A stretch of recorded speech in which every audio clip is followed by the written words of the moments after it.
that. Okay. So, a sincerely wonderful. Oh, forgot my light. Hang on, hang on, hang on.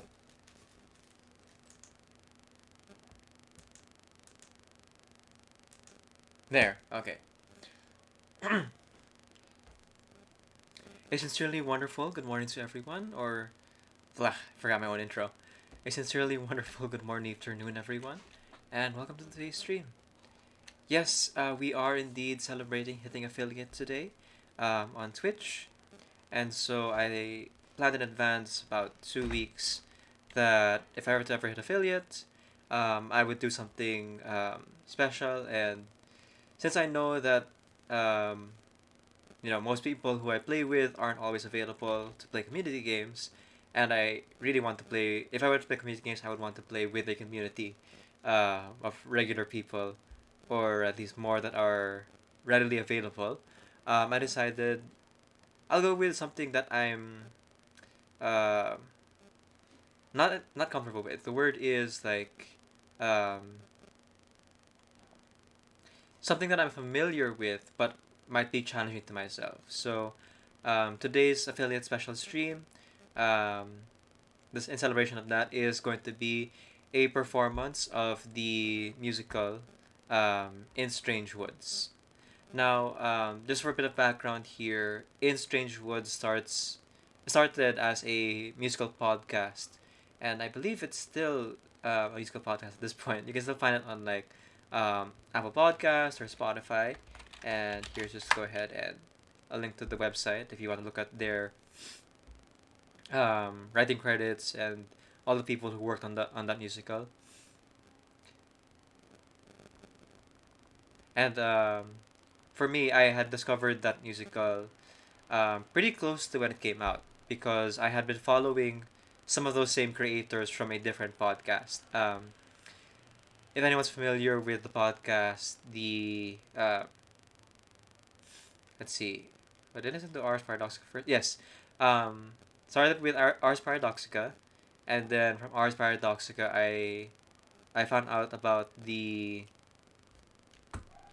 not the AM archives. It's the what was it called? Hang on. My brain is not working right now. AM archives. That's a spin-off of something. Uh, the Bright Sessions. Right. Can't believe I forgot the name. Okay. So I had discovered the Bright Sessions, which is its own like audio drama podcast, um, where where people with abilities, yeah, superpowers, um, go to therapy, and it just so happens that they all have the same therapist. There's an underlying plot of the therapist seeming to be notating down their abilities for some purpose, and by the end of it, after like I believe 3 seasons of listening to that audio drama, I realized that oh wow, podcasts aren't just like people talking or doing talk shows or just music. It's also this audio drama format, which you would normally hear on like radio shows or things of that nature. Um, so what they were doing here was very interesting to me. So I decided, hey, I'll go ahead and look up what else these people have done. Um, and then I found, the Atypical Artists group, and specifically that they were working on this in Strange Woods. So, in Strange Woods is a production created by Brett Ryback, Jeff Lupino Esposito, and uh, Matt Sav, with writing done with uh, writing and executive produced by Lauren Shippen and Brigand Snow, I believe is the name. Um, yeah. Thank you very much, Plants, and Dimwee, welcome to the stream.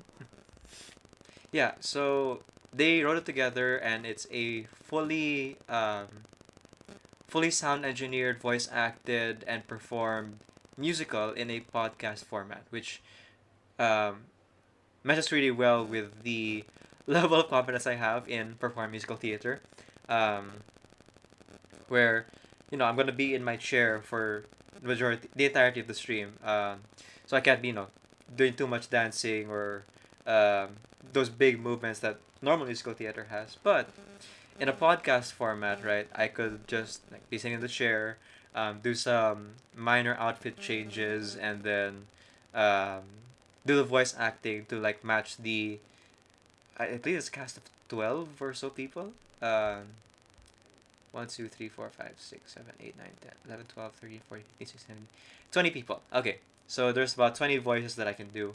Um, just having listened to that podcast display over and over. All right, so that's a bit of the background there. I'm gonna wait a few more minutes for more people to roll in, maybe see notification, before we start performing, and also, yeah, but a few things kind of like are not going exactly to plan right now. Um, the biggest one is that, well, you heard me blow my nose. I'm a little bit sick, so the performances might not be at the 100% or at least 90% that I can offer. But I will do my best to power through it because I do want to do this, and um, it just feels like if I delay it further, I just might just lose motivation, and I've so many other things to do IRL that would require my attention. Yeah, so we'll be beginning soon. I have uh, the transcripts in front of me here, as well as my overlay setup. Yeah, that's better. I can actually see everything that's happening real time here. All right, I got my hair tie, hats, clothes, towel. Okay, yeah. We're just gonna live test these overlays while waiting for more people to show up. Uh, yeah, we did it. It's the affiliate special stream. Yeah. Okay, the text was kind of blurry, but that's to be expected. I went for the tiny text and I just resized it instead of going with the blown up 258 pixels text. So it's gonna be a little bit blurry. That's fine. As long as you can read it. So those are all the characters I'm gonna play. And there are some there that are not included because of the fact that, what do you call this? Oh, sorry. Well, okay. Let me just finish my thought first. Hang on. That's weird. Oh, Genshin's still open. Oops.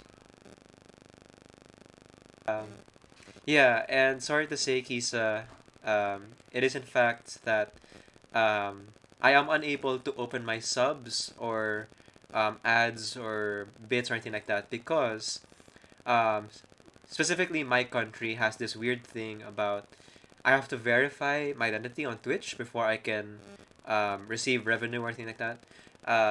It's not too big a deal because I hadn't expected to hit affiliate as soon as I did anyway.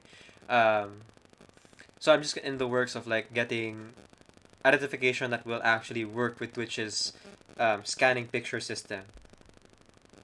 Because I'm trying to like maybe get a passport or driver's license or something of that nature, so that I can finally like scan my identity, and then Twitch will treat me as a real person and let me have subs and bits or whatever. Mostly, I'm just excited for the point system because I have some ideas for how I want point redeems to work already. And I would like the emotes so that I can commission my artist friends for some fun emotes. Oh, and my sister, of course. So it's number one on my list for commissions for art. Oh, and again, guys, before we start, everything, um, performing musical theater and all that, trigger warnings all around. This play is one of my favorite plays because I discovered on a podcast. But it does have a lot of difficult topics such as death, depression, trauma, um, mild suggestion of substance abuse, and um, other darker themes that kind of like are very apparent and very at the forefront of this play. So if you're having issues with any of those stuff, don't worry about like if you need to leave the stream or take a break.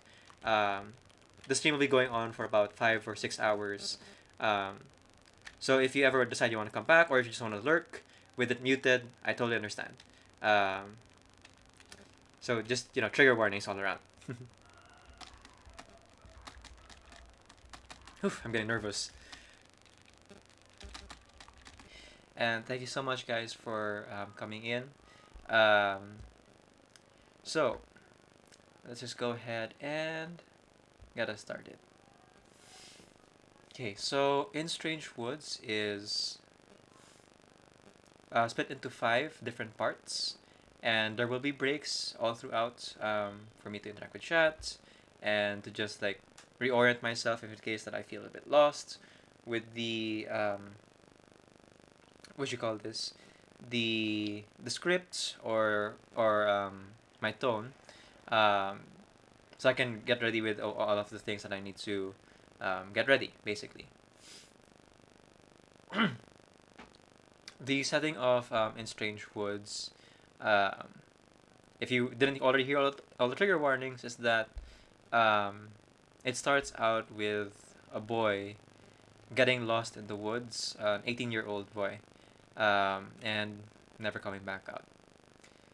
And the effect that his disappearance has on the town and all the people who cared about him, his family, and um, what they decide to do as they try to move on from that loss. Okay. And I hate that I got sick on the exact day that I wanted to do this. But the show must go on and all that. So let's get started.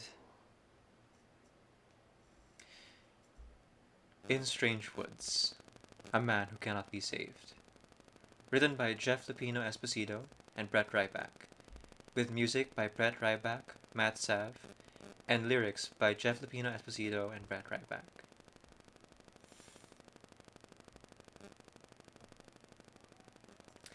There are no official statistics on how many people vanish each year on federal lands, but some theorists believe that nearly 1,600 people currently remain unaccounted for to this day.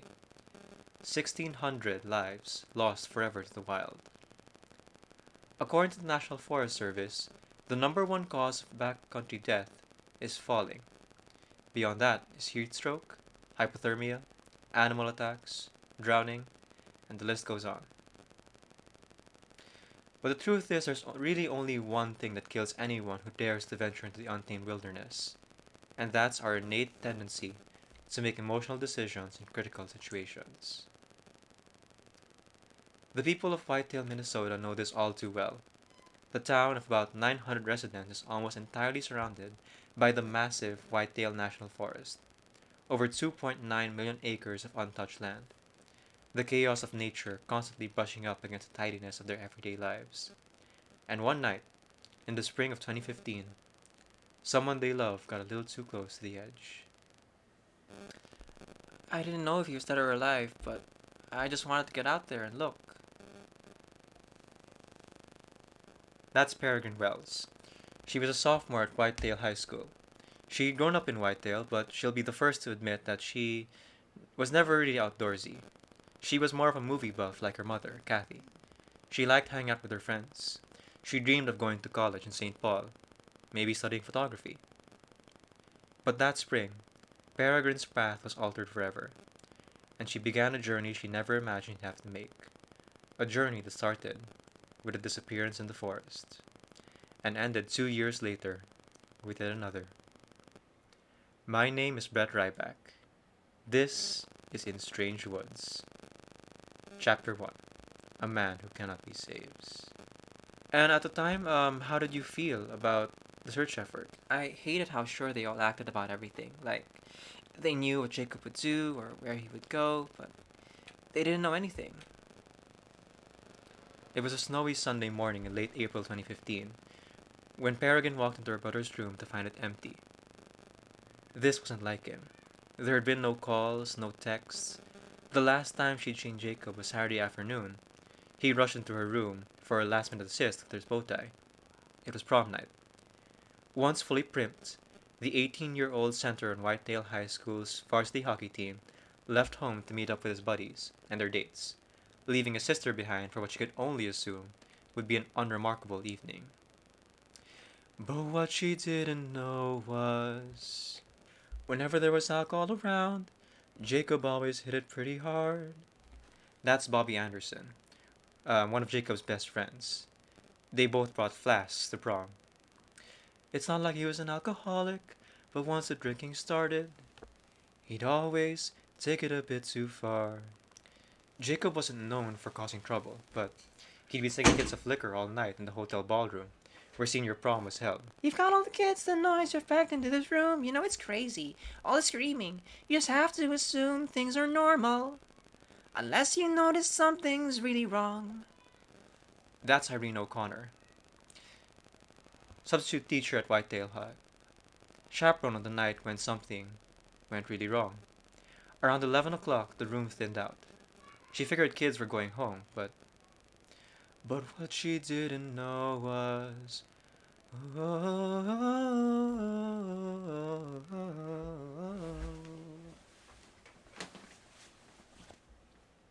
I had to get Jacob from the bathroom. He'd been in there for a while, just zoning out. He said he was fine, just needed a break from the crowd. So we gathered our stuff and left for the shack. The shack, an abandoned ranger station deep in the national forest, the site of the unofficial after party to the Whitetail Senior Prom. Did you know this? Did anyone tell you this? Our own vice principal knew that kids would leave his event to go and drink and smoke in the middle of the woods. Well, isn't that great? Jacob and Bobby were on their way to the after party at the shack. They both had planned to meet their dates for a night in the Whitetail Forest. The last place Jacob Wells was seen, a speck amongst a million trees. The shack is at least a mile and a half past where the forest starts. There's no real trail, it's dark, it's dense, it's easy to get lost.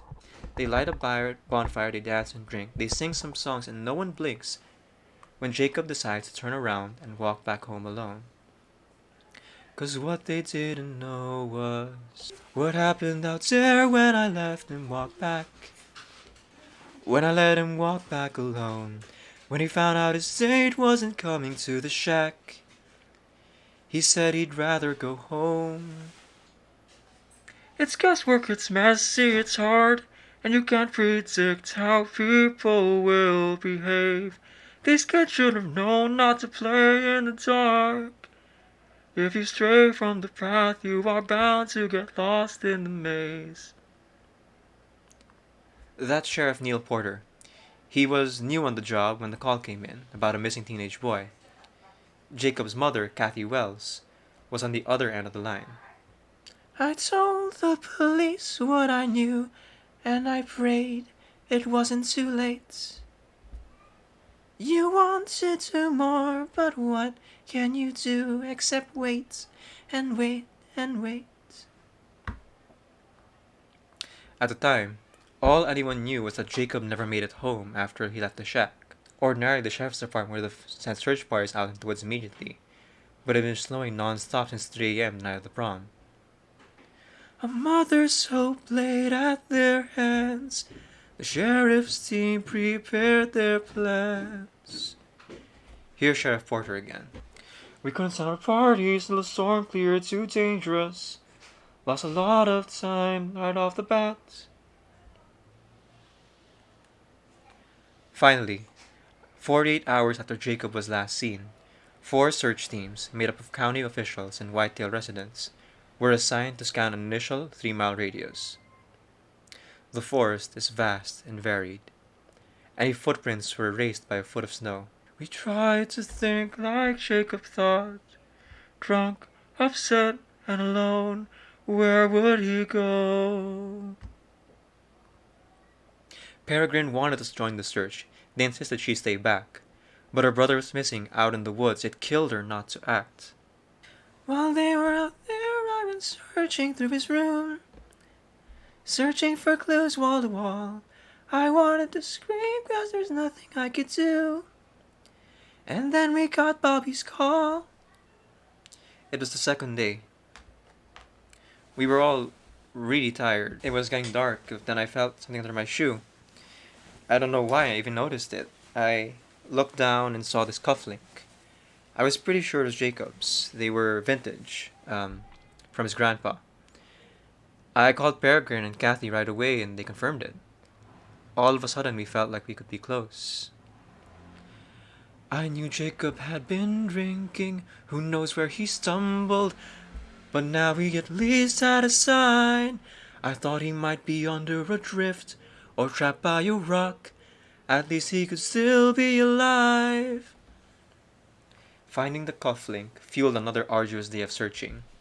That afternoon, someone spotted a deep indent in a thick patch of lingering snow.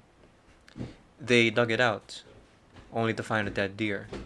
You could feel morale declining. They were desperate for another clue, beneath some ridge or fallen pine. We did all we could do, but we only knew they only knew what they knew. It's guesswork, it's messy, it's hard, and you can't predict how people will behave. We were only off by a few 100 yards. If I knew he was hurt, if there weren't those delays, if the snow hadn't come, if the woods didn't make such a maze. So many things that went wrong and in so many ways. I knew Jacob had been drinking. I was distracted. I thought he could find his way. I figured that his phone must have died, or else he passed out. I should have made him stay. I knew how those boys could get. I had seen them. I wanted to give him space. He was a good kid, I gave him his freedom, but he needed me that day. Yes, he needed me that day. I should have made him stay on that day. If only we had known that.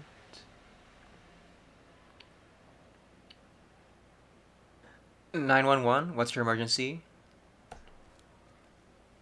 Yeah. I found the boy. "What boy, sir?" The Wells boy. I found his body. Jacob Wells was found by a local man named Peter Howland, or Howe, as he would come to be known. Howland lived sequestered on a sprawling 190-acre lot that butted up against the southwest edge of the National Forest. He discovered Jacob's body on his property while making a routine perimeter hike. It was less than a mile away from where the search parties had been looking. The return of warm temperatures had melted the snow, revealing Jacob's final struggle. It seemed that in his lost, inebriated state, Jacob wandered in circles, likely for many hours. At some point, he attempted to climb a large boulder, presumably to get a better view of his surroundings, and he fell. His ankle was broken and his head was concussed from when he hit the ground. He then huddled in the brush for shelter and warmth, while the spring snowstorm brought temperatures below freezing. The official cause of death was hypothermia. Vigils were planned. Jacob's sister, Peregrine, didn't want to attend any of them, and her mother, Kathy Wells, didn't force her. I remember thinking, I don't know how we're gonna get through this, because I could sense Peregrine retreating, and that really worried me. I just lost my son. I didn't want to lose my daughter too. What do you remember most about Jacob? That he was a good brother. Yeah? Yeah, and how not funny he was. How not funny he was? Yeah, no one could ever get him to laugh. I always tried. He was a serious type person. All the time, talked like an adult.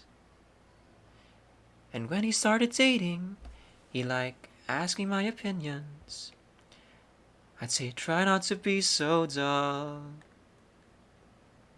Was always hockey in his pickup. Had his license. That was pretty cool. He'd drive his friends to games and drive us both to school. He was good to talk to on the road. Freshman year was really tough for me, so we go into older brother mode.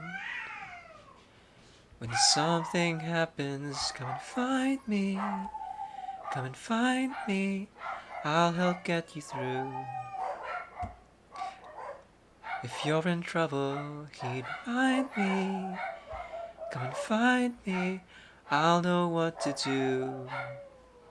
Come and find me. I'm looking out for you. Yeah, I got some accompaniment after all. Looks like some dogs and cats are singing with me.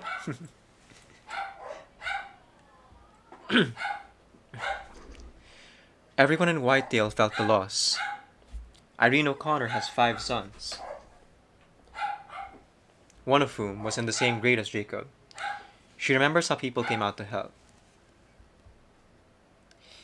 You know, we brought over maybe 20 different kinds of hot dish, and we cried, and we laughed, and we prayed, and it's a small community, you know? Just look out for each other, especially since Kathy and Peregrine are on their own.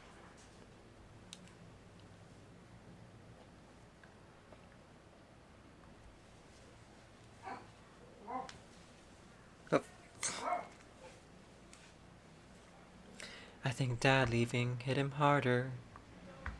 He was 10, I was only 8, and neither of us knew it, but like, they were having problems. And then one night he moved away, and for the rest of that semester, maybe longer, Jacob didn't speak. Like he was quiet before, but this got really bleak. At the time, I didn't quite know why. Then one day I'm downstairs with the TV on, and he sits down on the couch and starts to cry. When something happens, come and find me. Come and find me. I'll help get you through. If someone hurts you, he'd remind me. You come and find me. I'll know what to do. Come and find me. I'm always there for you. I never thought this could happen to someone like Jacob. He was smart, he was careful, and he never got that scared. The fact that this could happen to someone like Jacob means none of us can ever be too prepared. hearing her talk about it, you can tell Peregrine's sense of the way life was supposed to go had been completely shattered. And it's understandable. Anytime a young person dies, it feels like some unwritten rule has been broken. And you can imagine how this played out for everyone in Whitedale. Questions began to swirl around what might have been done differently, and, as is often the case when tragedy strikes, it wasn't too long before fingers were being pointed. You know, Porter acts like he's some big deal because he patrolled Kansas City for 10 years. Like, I'm impressed. He doesn't understand this community like the real folks who live and work here. Donald Van Kalkar is a local business owner and the cousin of Kathy Wells by marriage. Peregrine calls him Uncle Donald. His company, Van Kalkar Snow and Motorsports, is one of the most successful businesses in town. He donated snowmobiles for the search effort. I gave them a very good deal. Everyone knows Donald, and everyone knows he is outspokenly critical of the way Sheriff Porter handled the search. There were a lot of opinions being thrown around, as I can recall, but look, we tried to do the best we could with the information we had, but when you've got kids out drinking and driving, and nobody's paying attention, I mean, where's the parenting? If it wasn't the sheriff's department, or parenting problems, then technology was to blame, distracting the kids, leaving them vulnerable. As a substitute teacher and mother of 5, Irene O'Connor sees this firsthand. It's just the hardest part of the job, trying to get them to put down those phones. How are they supposed to learn about anything I don't know? They're just obsessed. Irene was washing dishes while we talked. It was generally difficult to get her sit still for interviews, and then there was her husband, Declan. Seamus is the worst! Tell him about that! Oh yeah, sure. Oh, hang on, that's Gerda. That'd be Declan. There.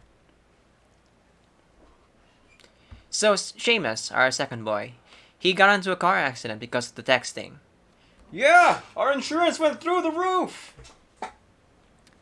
Declan wouldn't really agree to a formal interview, but instead helped shout commentary from the other room. Thankfully, I was at least able to again turn down the football game. Look, they got their eyes to the ground all the time. There's just no sense of what's going on around them. It's a disaster waiting to happen. You get down to the bottom of things, and you start to wonder if this could have been prevented. And as far as students at Whitetail High were concerned, nobody was asking their opinions. We depend on all these adults to protect us, but, they're not protecting us. They overprotect us.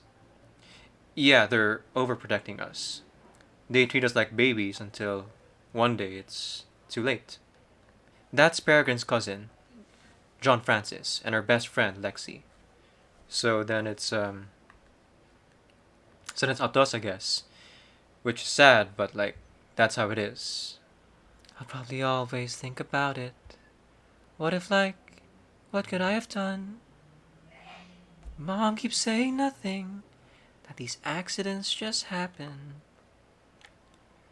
That's not enough. If Jacob knew about surviving or else camping, even hunting deer. If Dad had done his job, maybe Jacob would be here. Every time I think of that, it makes me mad. 'Cause now I have to wrestle with this fear. When something happens, who will find me? Who will find me if I'm somewhere left for dead? If Jacob's not there to remind me, come and find me. What is there instead? Come and find me. Ringing in my head. In Strange Woods, we'll return after a short break. Jacob Wells' death was the beginning of something no one in Whitetail could have anticipated.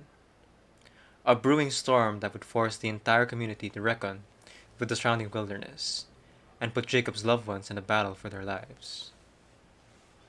We were out there almost every night.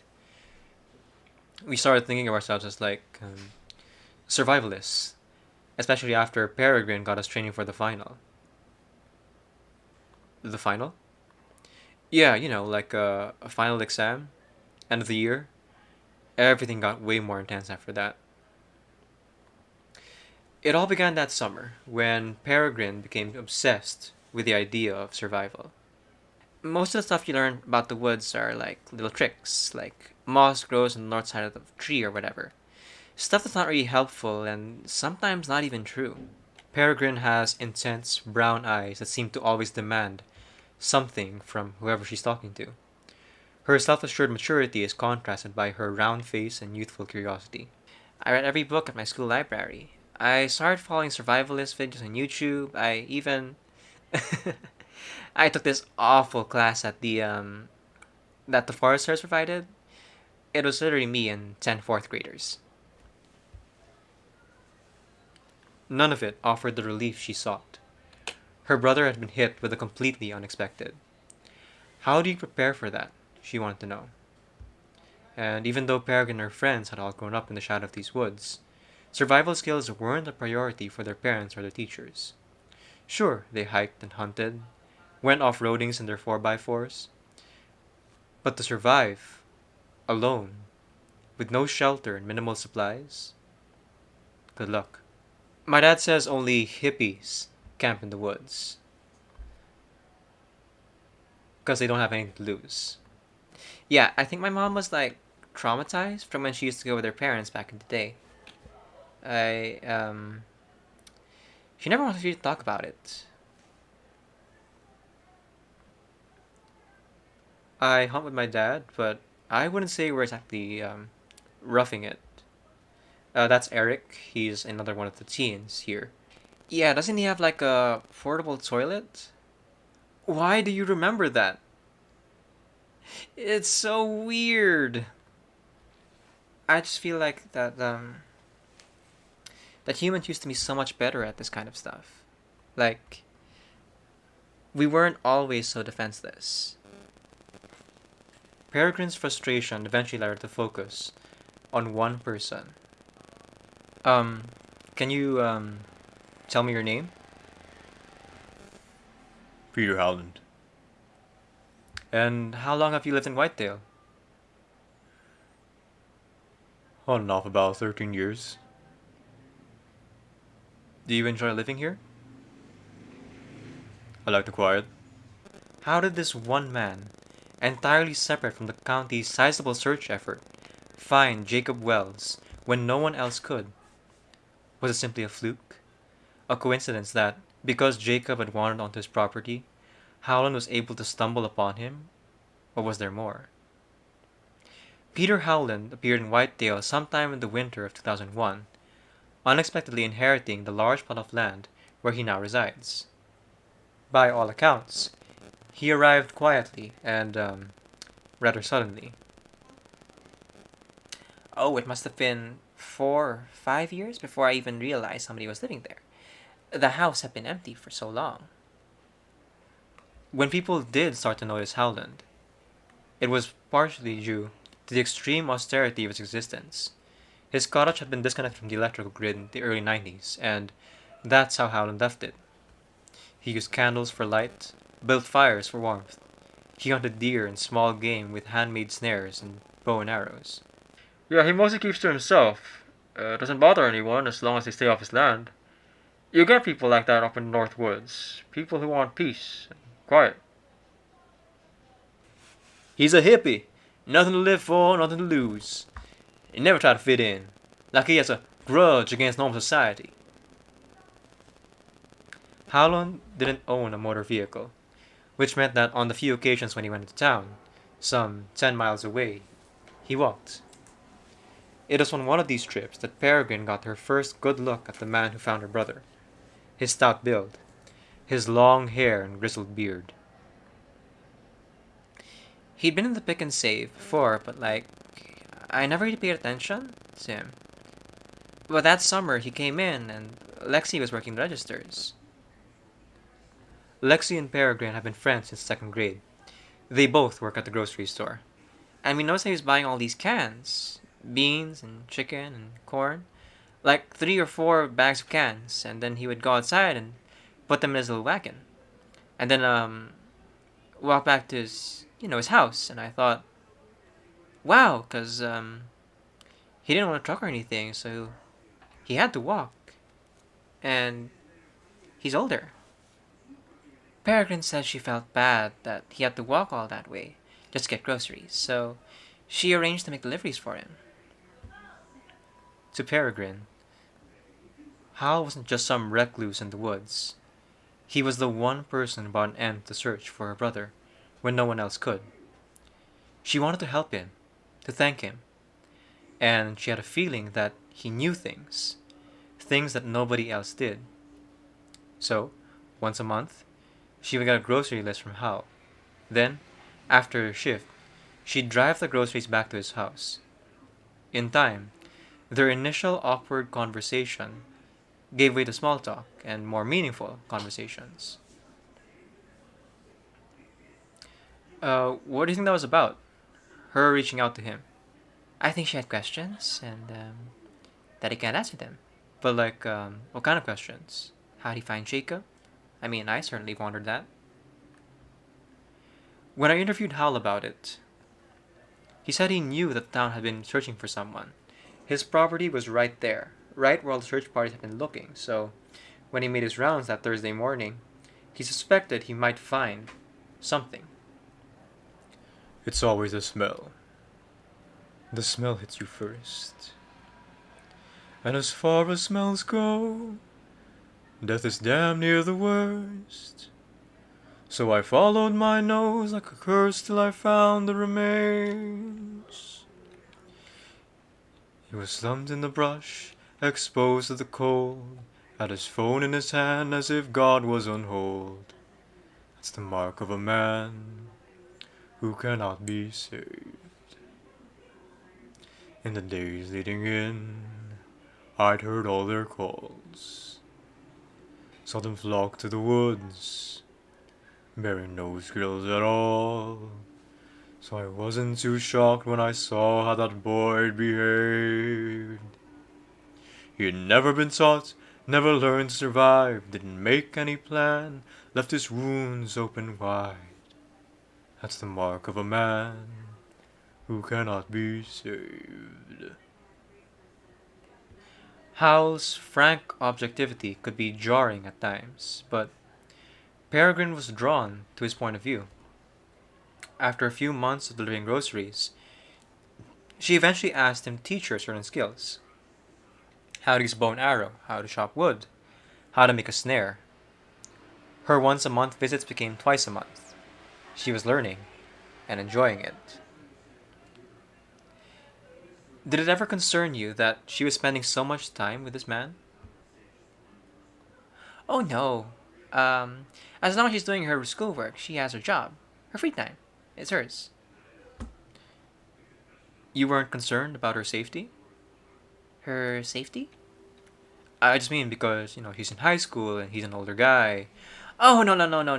I met him, and he was teaching her to be more self-sufficient. That's what she told me. Right. And we have nice people up here in Minnesota. Good people. Do you know if Howland is from Minnesota? No, I don't. There's the hunger, the thirst, the choking on wind. You lose grip of hope. That's when panic sets in. You forget who you are, where you've been, the mistakes that you've made. If you think it's the end, if you think you're alone, then it is and you are and there's no going home. As the mark of a man who cannot be saved. She was getting something back, her kick, her strength. Every time she dug over there. She was starting to act more like herself. I mean, that's what you want, right? To find something to get you up in the morning again. By the time spring came, Peregrine was spending more and more time at Howland's. Every Saturday morning, maintaining the property, learning new skills, and testing her attention. At first, it was hard to keep up. He would teach me about these harvest techniques he learned in Africa, and this deep breathing thing from, I forget if it was Malaysia or Myanmar, but I was just blown away with how much stuff he knew. Howell was a hesitant but natural teacher. His mind was sharp, despite the physical wear and tear of the years. As they grew closer, Peregrine noticed him struggle with the limits of his age. She wanted to find a way to help. It was the roof. Right, Peregrine said he needed help with some repairs on his roof, and honestly it sounded more interesting than sitting in my bedroom all day. Yeah, and way better than working for my dad. So that summer, Peregrine enlisted 4 of her classmates, including her cousin, John Francis, and her best friend, Lexi, to help work on Hal's cottage. It was a little weird at first, I guess, but he definitely did the help. I think he was impressed that we actually cared about doing a good job. Yeah, and Peregrine. It always meant a lot to her that we were there. They would spend their mornings doing repairs, and then in the afternoons, they'd join Peregrine for her training sessions. It was just for fun at first, but then we started really getting into it, and then we realized that we were actually pretty good. By the end of that summer, Peregrine and Hal had transformed these kids into a small army of survivalists. And that's when things took a turn. See, Even as Hal was teaching the teens skills they wouldn't learn anywhere else, one question seemed to linger in Peregrine's mind. The fear she had had ever since Jacob died. When something happens, who will find me? Who will find me if I'm somewhere left for dead? If Jacob's not there to remind me, come and find me. What is there instead? To answer it, Peregrine was prepared to test the limits of her newfound self-sufficiency to an extreme that defied logic. She was about to make an emotional decision in a critical situation. How did you first come up with the idea for the final? I wanted to know what it's like to be lost. Really lost. To see if he could survive what Jacob went through. Because then it wasn't for nothing. It can't have been for nothing. Peregrine's plan for the final was this. In the coming spring, some 6 months away, Hal would lead the teens deep into the woods, well beyond where Jacob had wandered. There he would leave them one by one, with no sense of where they are and minimal supplies for survival. Their mission? Make it home, alive. Hal thought it was crazy. Said we'd never go through with it, but he was excited to help us try. If you're 8 or 18, or oblique 65, there's one job in life. You have to survive. So why, honestly, why isn't anyone trained? These kids ask for help, these kids understand. They saw how this town left their lives up to chance. They're saving themselves, we're saving ourselves, because no one else can. No one else can. You want to believe that the fight will be fair, that someone will come or that someone will care. That's the mark of a man who cannot be saved. That's the mark of a man who cannot be saved. So, no maps, no phone. You're out there alone. What if something goes wrong? Well, that's the whole point. We prepare for something to go wrong. And, what do all your parents think about this? They don't. My mom is really happy that I'm learning all this new stuff. She said that? Yeah, and final's not till May, so I'm not really worried about it. There's a lot of time to prep. More than enough. Peregrine could have known it then, but the truth was there wasn't going to be more than enough time, and nothing could prepare for all the things that went wrong, were going to go wrong.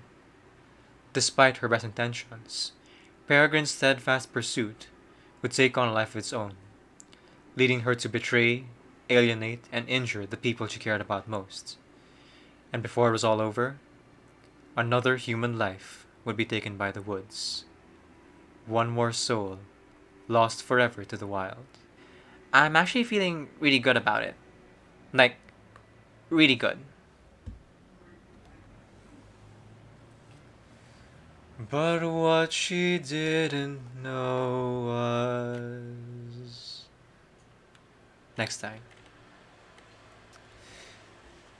In Strange Woods, a production of A Typical Artist, the series created and written by Jeff Lupino Esposito, Brett Ryback, and Matt Sav. The series directed by Jeff Lupino Esposito, music produced by Matt Sav and Evan Cunningham, and excuse me, and the sound design by Brian Krugel and Steven Jensen. In Strange Woods is executive produced by Matt Sav, Brett Ryback, Jeff Lupino Esposito, Lauren Shippen, and Brigham Snow. For more information about the cast and crew, here is the link to the website, In Strange Woods by Typical Artists. In Strange Woods, written by Jeff Lupino Esposito, with music by Brett Ryback and Matt Sav. Lyrics by Jeff Lupino Esposito and Brett Ryback.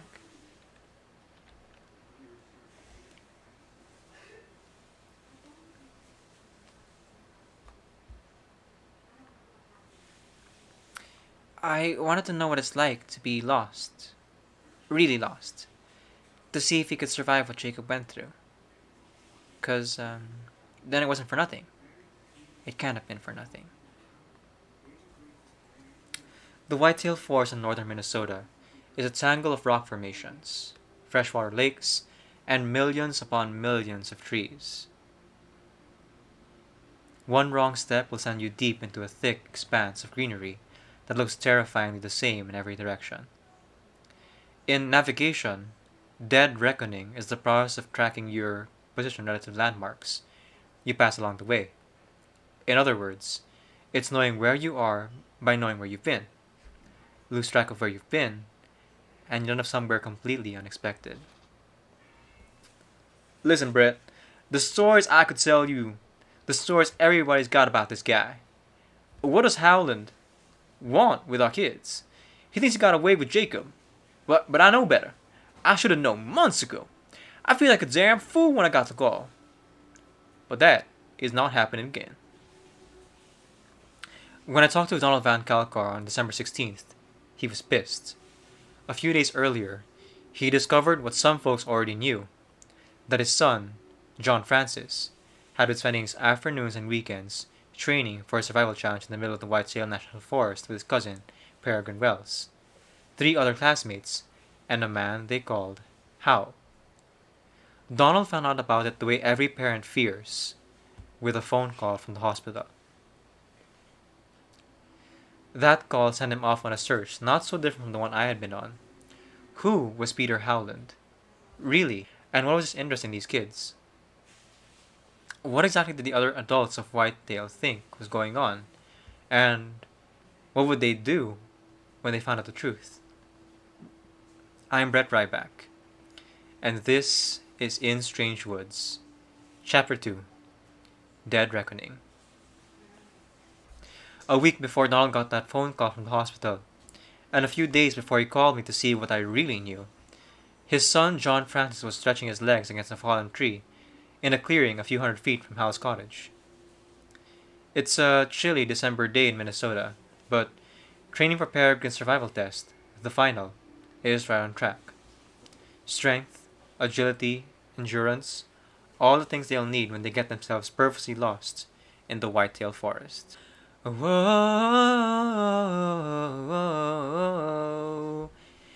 Get it going, JF. 4 reps.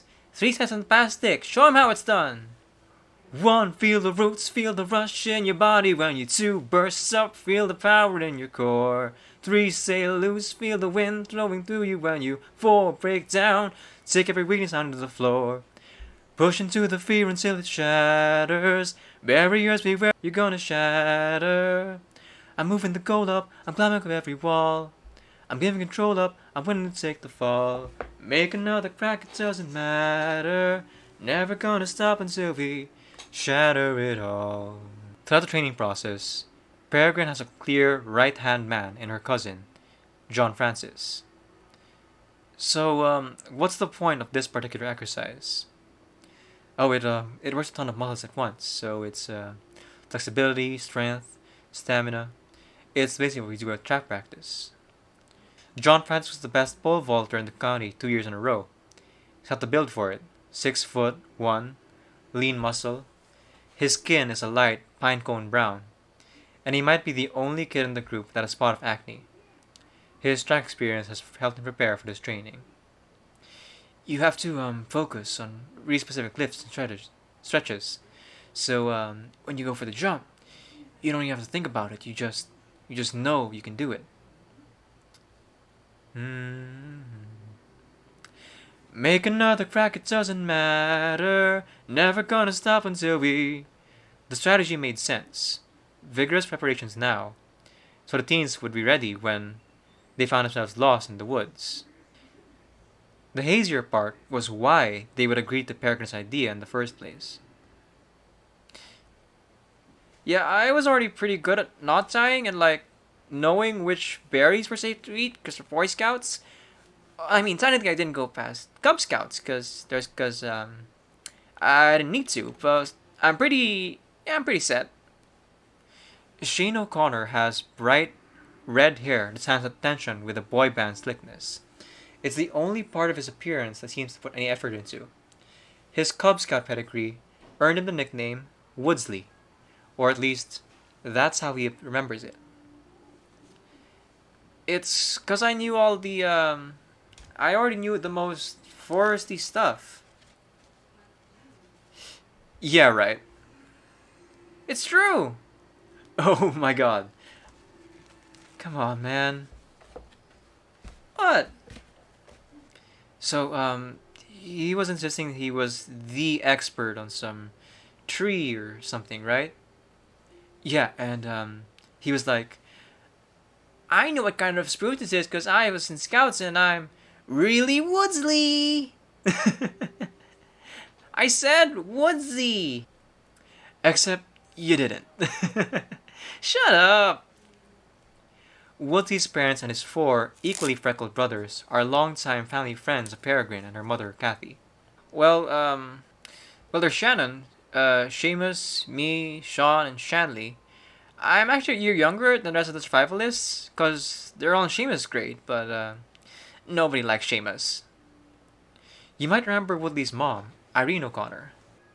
It's just the hardest part of the job, trying to get them to put those phones down. She was a chaperone at the prom, the night Peregrine's brother Jacob went missing. While Jacob was lost, the O'Connor men searched alongside the community team for 3 long days, while Irene spent hours on the phone with Kathy Wells. Whoa.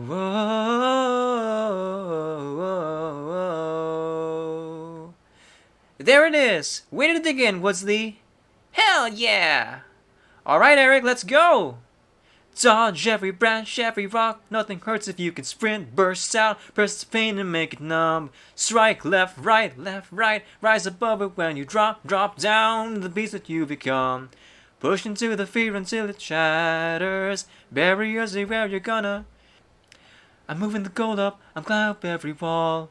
I'm giving control up, I'm willing to take the fall. Make another crack, it doesn't matter. Never gonna stop until we shatter it all.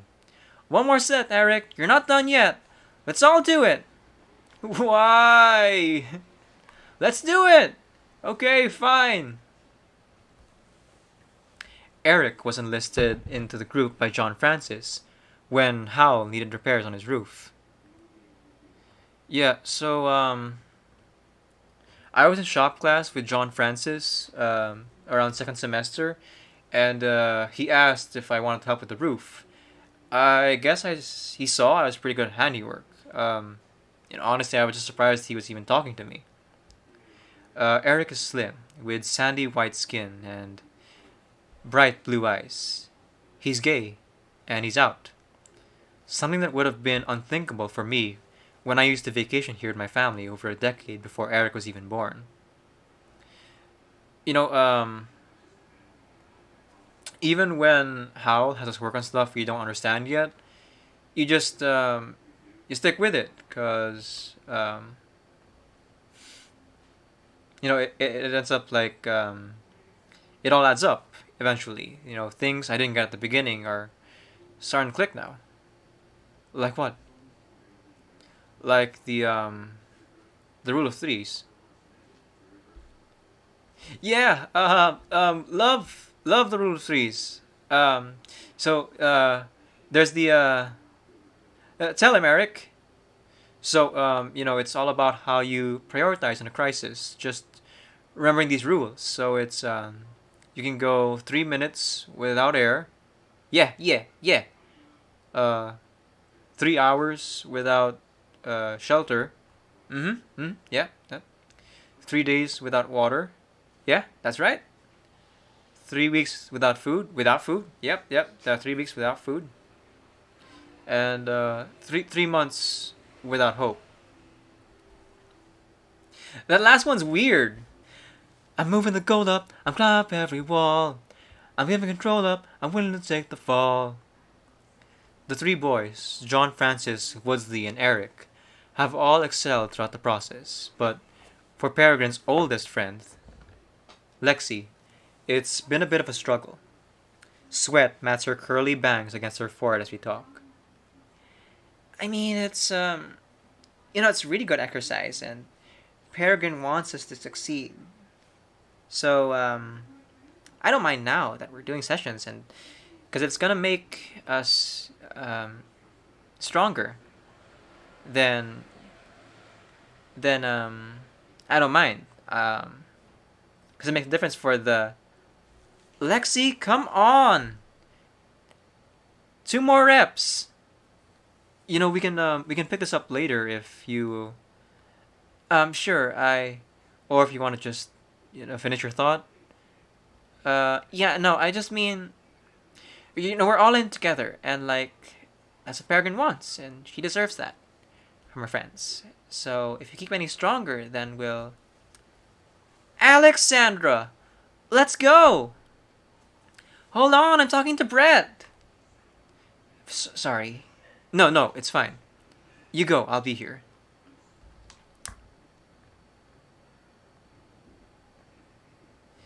Push into the fear until it shatters. Barriers beware, you're gonna shatter. I'm moving the goal up. I'm climbing. I'm giving control up. I'm make another crack, it doesn't matter. Never gonna stop until we shatter it all. Watching the survivalists train is impressive and strange. Seeing them throw themselves into these exercises, full body, it's as though they're urging themselves to grow up as fast as they can, to take some power back. Oh, we'll definitely be ready. Because, we're all getting stronger together. And we're getting stronger and faster as a unit. Even Hal can see it. He can tell we're different. As a grown person, it's difficult for me to know how to feel about Peregrine's plan. To have Hal lead them deep into the woods, separate them and leave them there overnight. They'll attempt to make their way home the next day without maps or GPS. It'll be an enormously difficult undertaking. Dead reckoning will be one of the few tools they have to keep from simply going in circles. I wonder what their parents thought about it. Were they really okay with letting their children put their own lives at risk in the same woods that had already taken Jacob? You want tea or anything, hon? No thank you. I'm good. I just got this eucalyptus tea from that. Kathy has a comforting way about her. It speaks to her years as a registered nurse at St. Joseph's Hospital in nearby Cass Lake. In Kathy Wells' living room, there's a framed 8x10 photo of Peregrine and Kathy laughing, standing on either side of Jacob at an ice rink. He's wearing his hockey gear and a proud smirk. He towers over them. Well, there's also crystal clear. She feels like she can take on anything. She's confident again and always smiling when she gets home. Why do you think it's having that effect on her? Well, she's doing things that she couldn't do before. It's a good distraction, and I'm sure just being outside with friends doesn't hurt. As far as their parents knew, Peregrine and her friends were going out of the woods to learn some skills simply for the what if, for the unplanned. Kathy had no idea the kind of danger her friends was actively creating for herself and her friends. And what does she say about Howland? Oh, she thinks the world of him. If he taught her some new trick to find water or to keep her heart rate low in a dangerous situation, he's like a super scoutmaster, and she just thinks he's so cool. He's doing something right. Yeah, so it sounds like he's pretty present with them the whole time that they're out there? Oh yeah, that's a must. I mean, he's the expert, so he's with them all weekend, and most days after school. I can't say I completely understand why they have to be out there for so long, but and for so many days a week. But I mean, heck, you've been out there with him. Maybe you know something I don't. Listening back to this, I can't help but feel like this was an invitation from Kathy Wells to tell me, for me to tell her what was really going on out in the forest about the final. In the moment, I froze. I hadn't expected to be the keeper of a secret in this story. I don't know if Kathy really was fishing, but in the end, I decided it wasn't my information to share.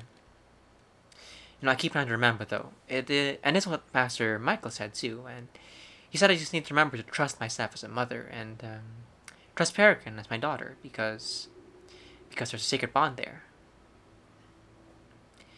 She knows right from wrong, and she follows the rules. I guess you could say that we're built the same way, since I gave her the tools. And I know this girl, I know this girl. I was talking to your mom the other day. I was surprised that you hadn't told her yet about the final. Did you? No. I didn't say anything. Well, she knows her training. To get lost in the woods on purpose. I don't think she needs to know that. But what about the other parents? Well, we agreed we wouldn't tell them. Not yet. Okay, so when are you gonna do it? Well, I don't. She just, gets scared for no reason.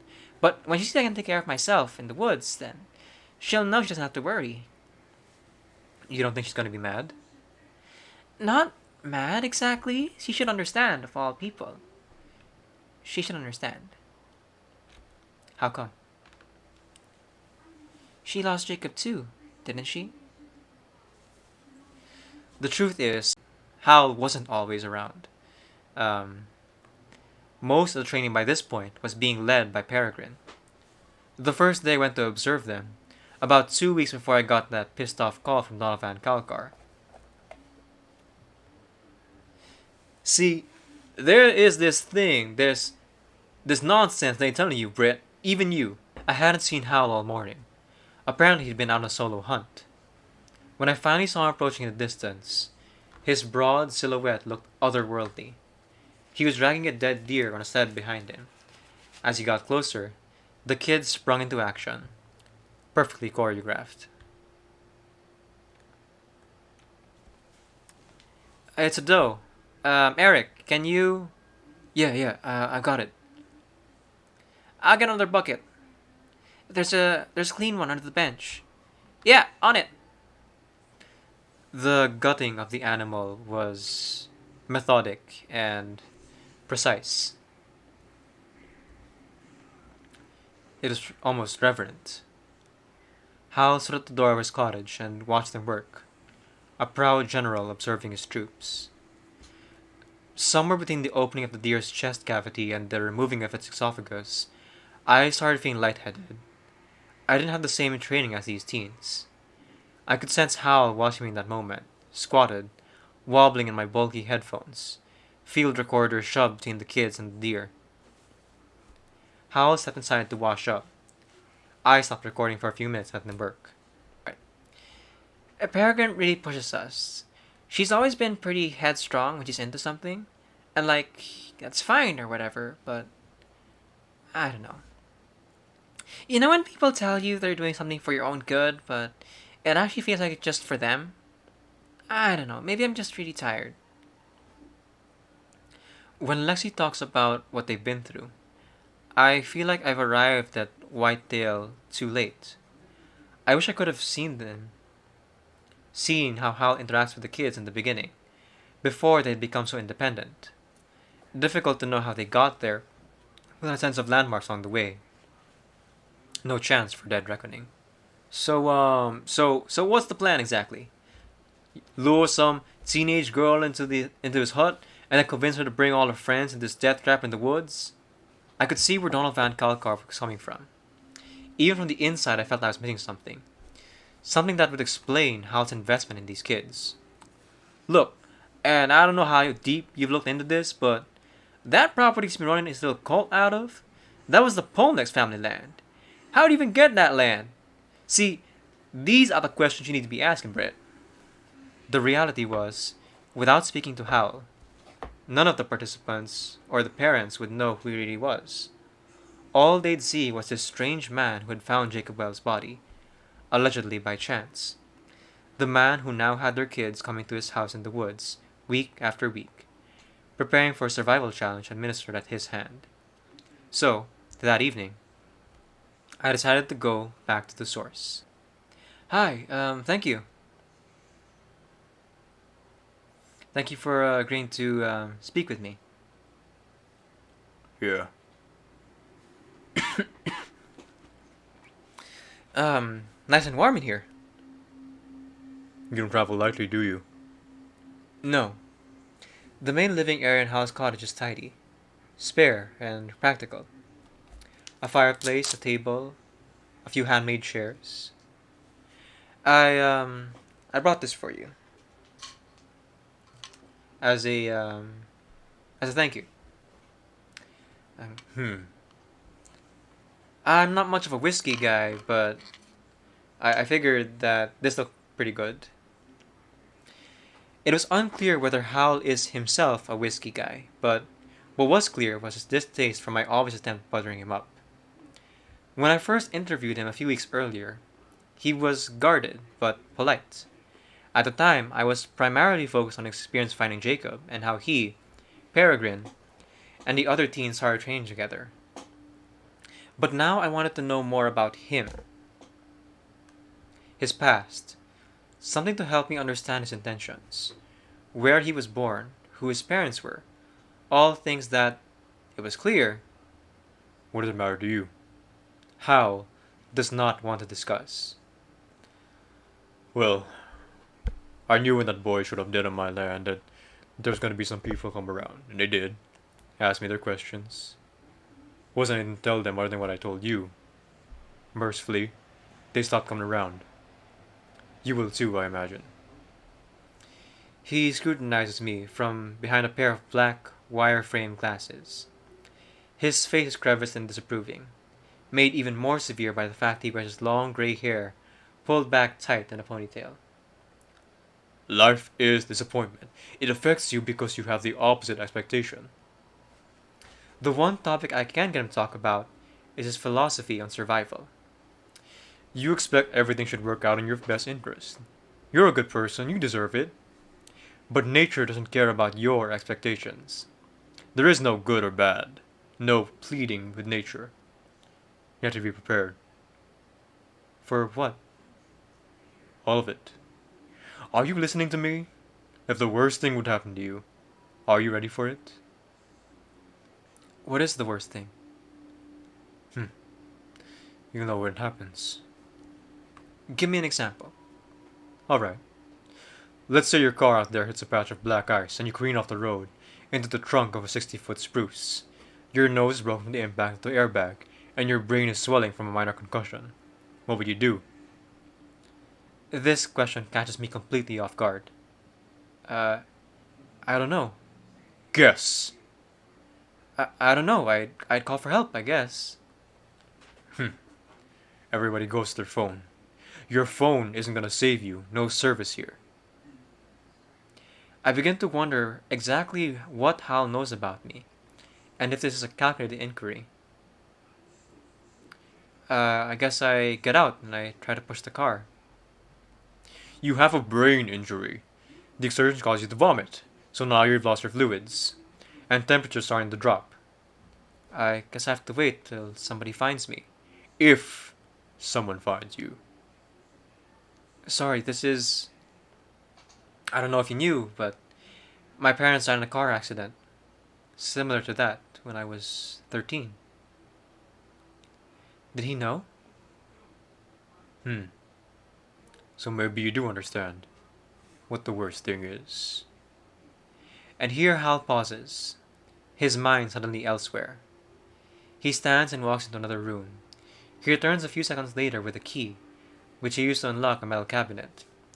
He swings the rusty door open and removes a clear glass bottle, half filled with a honey-colored liquid. You ever taste that lime brandy? No.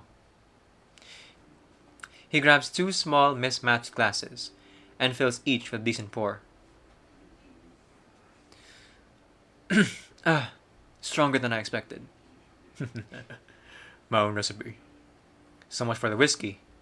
Hal sits, drinks, and then returns to lecturing me on his worldview for the next 20 minutes. But to never consider your death? Foolish! What did Marcus Aurelius say?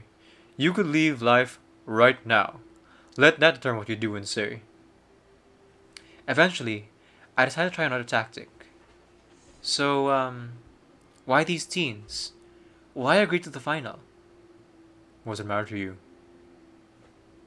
It matters to me because people have questions about you. Some people might even call what you're doing with these kids inappropriate. Making them skin and gut animals, leaving them alone in the woods for hours on end, teaching them philosophies about death. Inappropriate. It's questionable behavior at the very least. Teach somebody how to prepare themselves. Tell them the truth about the world. It could be, if they're a kid. I was a kid when I was sent to Vietnam. I found out the truth about the world there. Nobody seemed to think that was inappropriate. We sent kids to Afghanistan to fight a war against the same people we sent missiles to in the 80s. But teach those kids how to survive in nature, and suddenly that's inappropriate. Hal finishes his glass.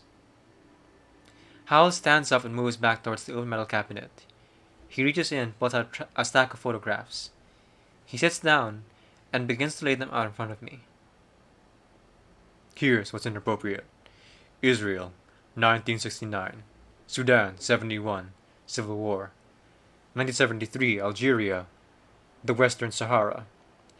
Buildings in rubble. Expressionless. Emaciated faces. Frightened children, their eyes screaming out for help. Life is disappointment. Who took these? Her name was Goethe. We met in Cairo. She was the friend of a girl I didn't know. We were on a beach in Alexandria. We took a weekend. She had insisted, and I quickly found out when Gerda invites you, you go. This is Gerda Polnick.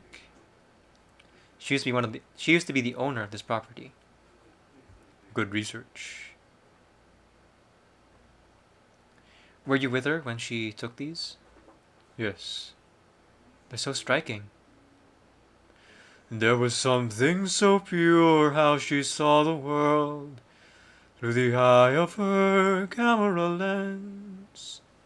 She'd find beauty and hope in the heart of despair. We left seeking war and came back being more than just friends. There was something so pure how she looked at me, like her goodness might be my reprieve. I had never had faith in forgiveness or grace, but I look in her eyes, and however unwise I'd believe. And we saw Cairo and Cape Town and Gaza. We saw deserts that danced to the sea. I felt eager and wanted, wrapped and unguarded and free. Peter, go in, the water's warm. No, no, don't get the camera wet. Give it to me. Don't move, Peter. Hold still, I see you. Don't move. She was a war photographer. Photojournalist. What happened? What happened?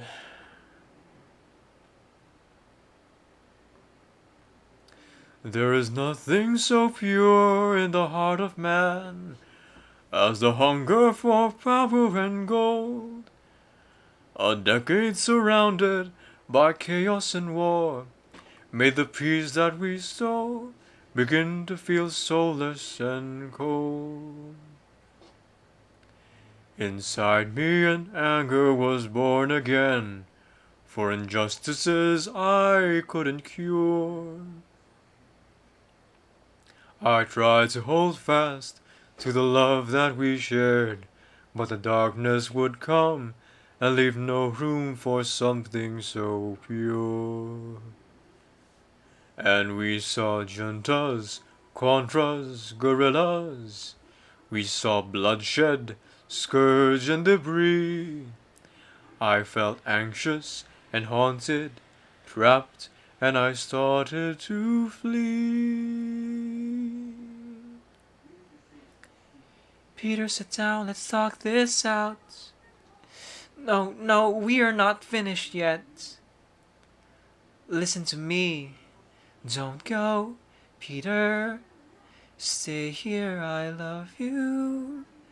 Don't go. Where in the world, Where will you go?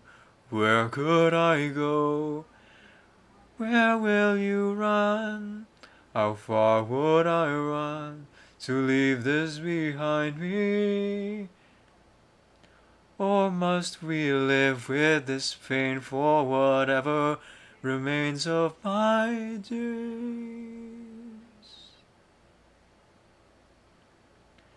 She died in Israel. There was a bombing. I got a letter informing me so. She had bequeathed me this house, this land. I didn't want it.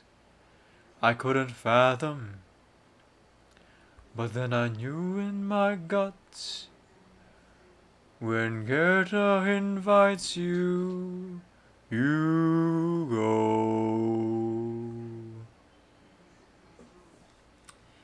I sat for a moment, overwhelmed by the glimpse I had been given into Peter Howland's soul. Suddenly, he wasn't just some recluse living in the middle of the woods, on the edge of society as a sociopath, festering with evil intentions. He was a man who'd seen the worst of humanity, and was trying desperately to save himself from it.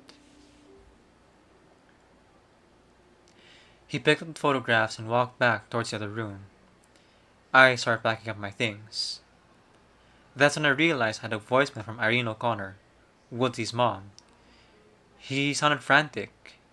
She had just learned about something called the final. That's after the break. You know, you're trying to make sure they do their homework. They go to church, they eat a vegetable once in a blue moon, but then, out of nowhere, you just hear something like this and you wonder, why bother? I called Irene back the morning after my night with Hal. I'm happy to fill in some blanks if I can. Oh, what exactly have you heard? Well, I've heard what I was told. I went to the dentist just for a cleaning, but they should call that place the Whitetail Gazette, because Dr. Ducanning, his daughter is Lexi, said that he... What now? What do you want? No, I'm talking to Brett. Okay. Like I was saying, that gossipy dentist, he asked what I thought of the final. I said, what's the final? He said, never mind. I said, never mind, you can't leave it at that. But right then, at that very moment, he opens my mouth and shoves it in his hands. Right when I push him for answers, he brushes me off, so I go talk to Pam. Pam is his wife. She sets the appointments and volunteers weekly at basketball games, helps with concessions and bangs. He doesn't need to know all that. What? That's Irene's husband, Declan, shouting from the living room as per usual. He doesn't need to know about her volunteering in high school basketball games. No, he does. He does need to know that because that's where she talked to Coach Fordham. Who? Oh, you don't know how. Oh, you don't know how this works. Okay, what was I saying? Oh, so Pam talks to Fordham. That's Eric's had Fordham. He's blabbing at Lens about training. She asks who's in training. He's naming the names, and then he's explaining their whole wacky plan. His son and all of our babies are risking their lives for some kind of game. His understanding of all of it seems to rely on what Eric had claimed. And with teenagers, who knows if you're getting the whole truth? Well, Eric's a good. So Pam is bewildered, she wants to know more, but Coach had to run because halftime is through. Now Pam's asking me to investigate further, while I had to book an appointment for June. Okay, so June's looking tough, they're out for 3 weeks to visit Pam's mother in Dayton. She offers late May. I say, okay, great. We make the appointment, then I call you. I figured you spent enough time out there with those kids. You probably all already knew about this cockamamie idea, am I right? Columbo over there, you're on the case! I have known about the final, yes, and the kids training.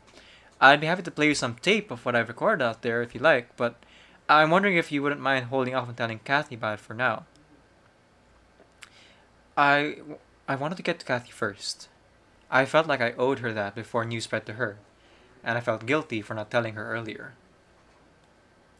Oh jeez, you sound just like her. So, I called her last night, and all she seemed to care about was whether or not I'd told Donald yet. Oh boy. In what world did I think I was going to beat Irene O'Connor to the punch on spreading gossip? She wanted to get the whole story. She said from Peregrine before Donald could get involved. I don't know what she thinks she's missing, but fine. If that's what she wants to tell him, she can tell him. That's fine with me. Okay, so it sounds like you're maybe able to fill in some more of the details after the dentist. Well, after I called you and you didn't answer, I went to the pick and save just for a treat. Because cleaning is stressful and I felt like I earned it. I picked up a Snickers and guess who I meet? Lexi. You're good. Right there, restocking bananas. I asked her one thing and she's telling me 10. Right there, monologist, and she's picking it up with the who, what, and when. Clearly she wanted to vent. With or without my consent. But then I knew more than I would have before if I hadn't went to the dentist. Can I get you anything, hon? Tea? Hot cocoa? I'm okay. Even when she was upset, hospitality was in her bones. She sat across from me in her nursing scrubs. I feel stupid, yeah. I'm guessing you already knew about this whole final thing. I'm not mad. I'm mad. At you. You don't owe me anything. I don't expect you to. It just, you know, it doesn't feel good when you're the last one who knows something, you know? Yeah. Yeah, it's difficult for me to process this. This just isn't who Peregrine is. She's an excellent student.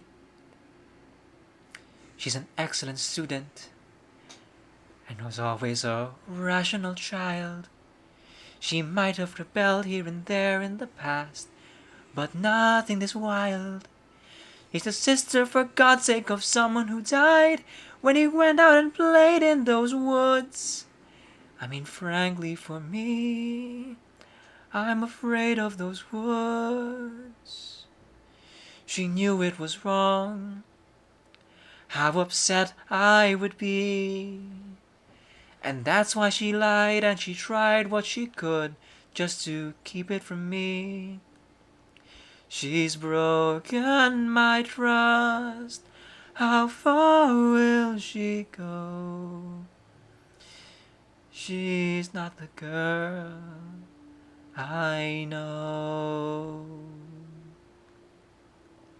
If you've been wandering lost, Dead Reckoning can help reorient you. But if you didn't realize you were lost, if you thought the whole time you knew where you were headed, then Dead Reckoning may lead to an unwelcome surprise. I should have known months ago. Felt like a damn fool when I got the call. I know Peregrine didn't mean for anybody to get hurt, but when all she cares about is herself and her final, then that's what's gonna happen. We didn't know why she wanted to meet for another session of training, but she seemed really worked up, so we just went. She was next level intense. 1, feel the roots. When you 2 burst up, and 3, feel the power in your 4, and again. That's when she told us that her mom had found out about the final. And she was super pissed because her mom said she had to call out the final and wasn't allowed to go back out into the woods anymore. and she was just yelling out instructions one after the next. Dodge every rock when you sprint through the pain. Faster again! John Francis, come on, come on! And John Francis would never back down from a challenge, and she was just pushing him too hard and strike, left, right, and drop! You could tell by the sound it was broken bone for sure, but Hal was asleep and no one knew what to do. So I called 911. And that's when everything fell apart. Dead reckoning, dead reckoning, dead reckoning. Whoa, whoa, whoa, whoa. When it breaks, yeah, it breaks at the center where you ran. Put your faith, all your faith in the people that you love. Fakes, total fakes who can never comprehend the toll it takes. When they break your trust. Why did I trust her? I must have known. What kind of mother would let her go out there alone? Why did I trust her? Why did I trust her? I should have known. No daughter knows more about life than her mother. No wonder she's just like the others. She can't understand how I suffer alone. Dead reckoning, dead reckoning, dead reckoning. Whoa, whoa, whoa, whoa. Meanwhile, they get the x-ray of my son. Doctor said his wrist is shattered. Gonna take weeks to heal. There goes a track scholarship. There goes any damn paperwork from my dealership. See, that's when I started making phone calls. And people started talking. I get a hold of Sheriff Porter. He passed me off to one of his cronies. Thought that would stop me. I found out that back when Jacob went missing, first day of the search, they get a call at the police station. Low, gravelly voice. Asking if there's any reward for finding the missing boy. They tell him no reward. He hangs up. 3 days later, another call. Same low, gravelly voice. He found Jacob's body. As far as Donald Van Kalkar knew it, this was all but certain evidence that Jacob Wells was alive longer than the police had thought, that Peter Howland knew it, knew where he was, and didn't do anything about it. The spiteful son of a gun let him die, just because we didn't pay him off to be a decent citizen, and now he wants to indoctrinate my son? Not gonna happen. Between what we had learned from the cops and what had happened to John Francis, Donald Van Kalkar was ready to take action. If Peter Howland had anything to do with the death of Jacob Wells, he wanted the world to know. He made more calls, and within 24 hours, local news swarmed Hal's cottage. Hal shut himself inside and wouldn't be seen for nearly a month. And just like that, all the work that Peregrine and the others had put into preparing for the final was undone. Peregrine and John Francis were grounded. The rest of the survivalists dispersed and leaderless. Everyone left, angry and alone. Why did I trust her? I must have known. What kind of mother would let her go out there alone? Why did I trust her? I should have known. No daughter knows more about life than her mother. She can't understand how I suffer alone. Dead reckoning, dead reckoning, dead reckoning. Whoa, whoa, whoa, whoa. Push into the fear until it shatters. Barriers are where you're gonna shatter. They want to split up the building of every wall. I ain't gonna give up, I won't let them see me fall. Make another crack, it doesn't matter. Never gonna stop until we shatter. Never gonna stop until we shatter it all. Dead reckoning, dead reckoning, dead reckoning. Whoa, whoa, whoa, whoa. And amidst the chaos, Howell's philosophy seemed to echo clearer than ever. Most people expect things to work out in their best interest. Do you think Hal knew about Jacob? Do you think he let him die? I don't know what to think. Honestly, this wasn't how it's supposed to go. But nature doesn't care about your expectations. The only question is, when the worst thing happens, will you be prepared? So, does this mean the final is all for good? Not if it's up to me. Is it up to you? We'll see. Next time.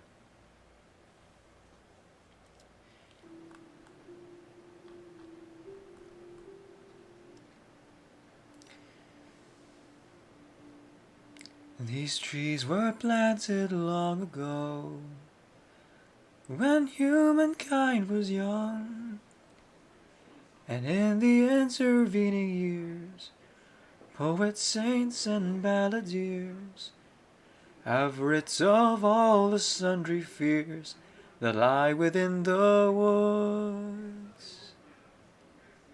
The strange, strange, strange woods. We're here at the home of Peter Howland, where just over a year and a half ago, the body of 18-year-old Jacob Wells was discovered on his property. At the time, authorities called it an accidental death, but Jacob's uncle, Donald Van Kalkar, has new information that he says should prompt law enforcement to reopen the case. Howland called the sheriff's department, and he asked them if there was a reward for finding my nephew. And when he found out there wasn't, he waited 3 days before suddenly found his body on his property. Now you're telling me he didn't know where he was when he called about the reward? And you think perhaps Jacob was still alive when Mr. Howland made the call? That's right, that's exactly right. He let him die out of spite for the whole town, is what I think. In a related twist to the story, Donald's son, John Francis, was recently injured on Howland's property while playing with his cousin Jacob's sister, Peregrine Wells. Along with 3 other teens, the pair have been training to undertake a survival challenge, allegedly spearheaded by Howland. And when the winter brings to bear that cold and creeping night, we huddle round the solstice feast, awaiting daylight from the east, to ward off any howling beast that wanders from the woods. The strange, strange woods.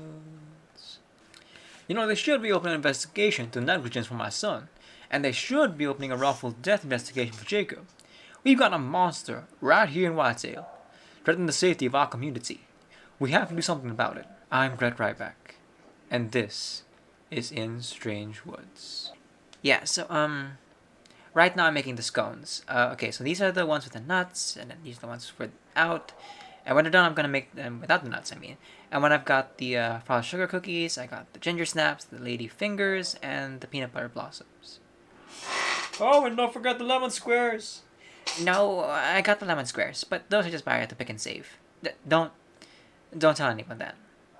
Oh, come on, they already know. No, they do not. They know, come on. Declan. It's December 27th, and Irene O'Connor is baking treats for her annual New Year's Eve party, only 4 days away. It's a favorite event in the community, and she's been throwing it for the last 13 years. 2003. Ever since Sandy was born. But this year, Irene has reason to be nervous.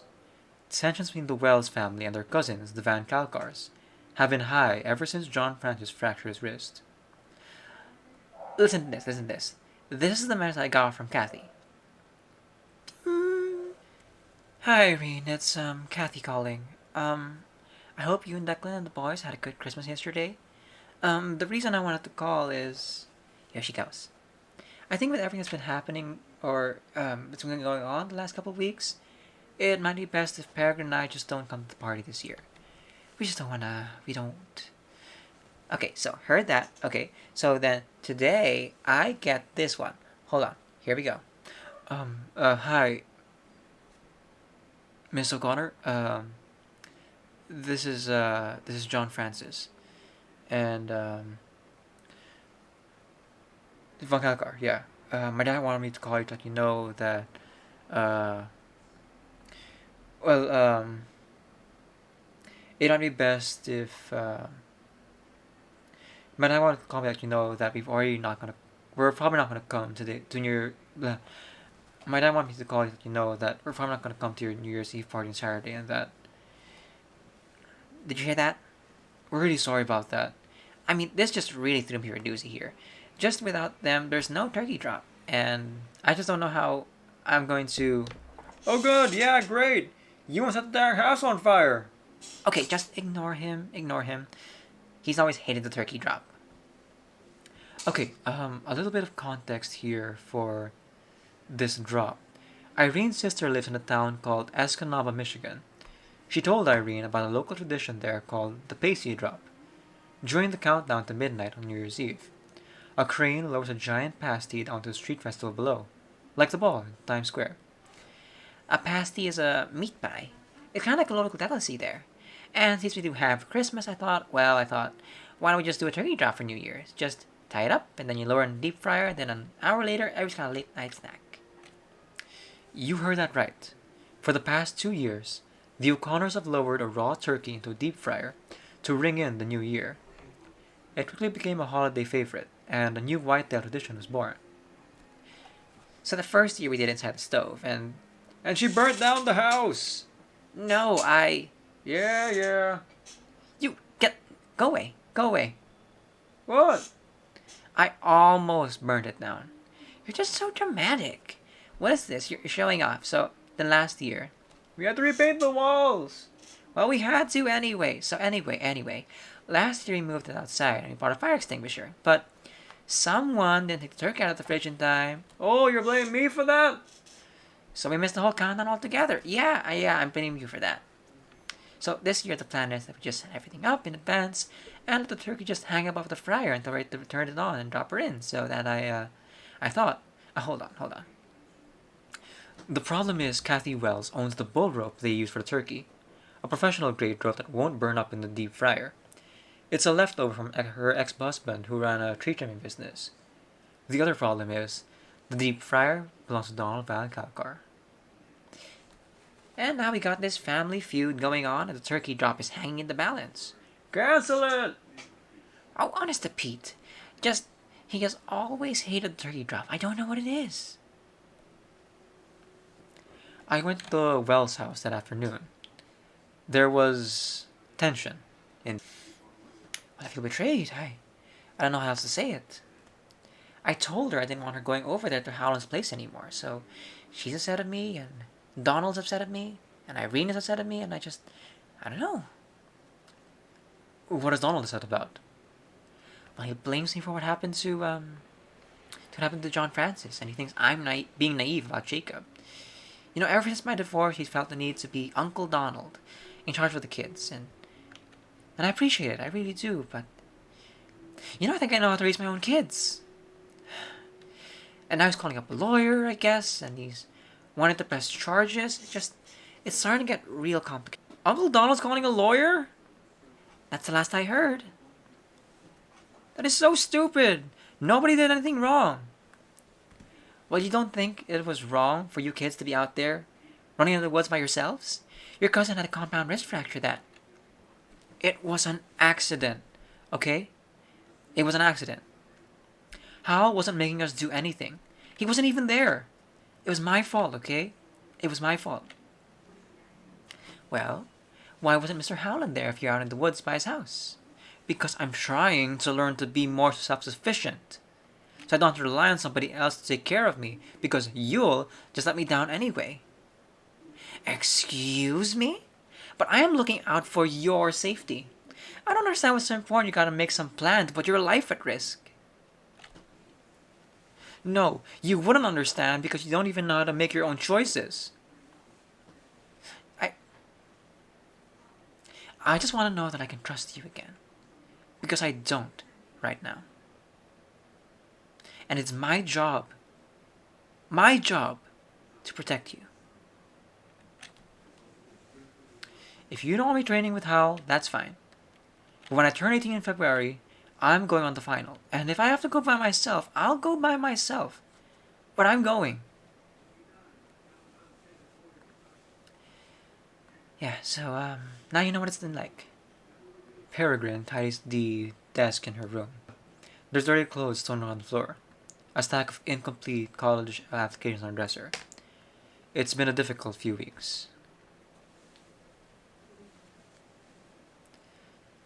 The mud on the bottom of my boots, the holes in my sweater, the knots in my hair. There's a feeling that it goes when you leave the woods. It follows you the whole way home. The blood on the bottom of my lip, the scrapes on our elbows, the bruises we share.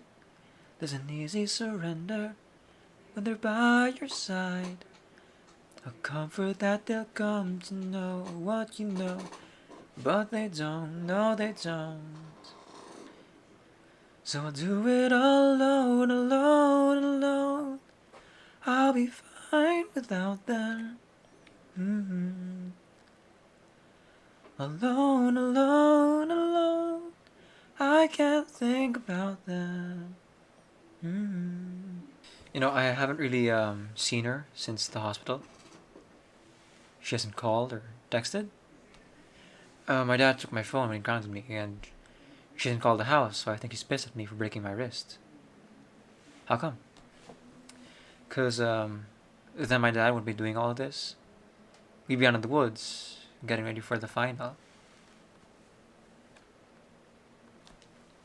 A rock at the bottom of the lake, a wolf in a clearing, a leaf in the air. There's a silence that echoes when they're not around, shattering the hope we'd grown. Felt like trust, felt like love, felt like home. Can I do it alone, alone, alone? Why go on without them? Alone, alone, alone. I still think about them.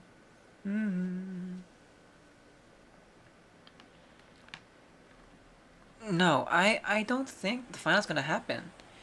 If Hal gets arrested, I mean, even if he doesn't, why would we want to go through with it? I get why Peregrine wants to do it, but I just think she's being really selfish about all of this. No, no, no. You wanna believe that the fight will be fair, that someone will come or that someone will care. But I step into this room and find nothing but air.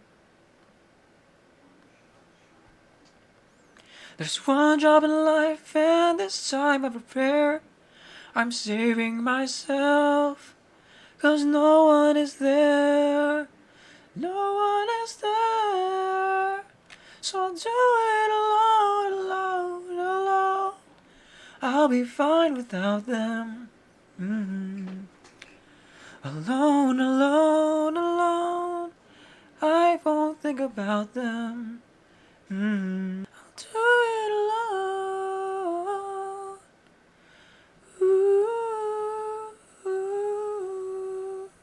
Whitetail is generally uneventful enough that talk of the final has crept into everyday conversation, and the town is clearly divided on the topic.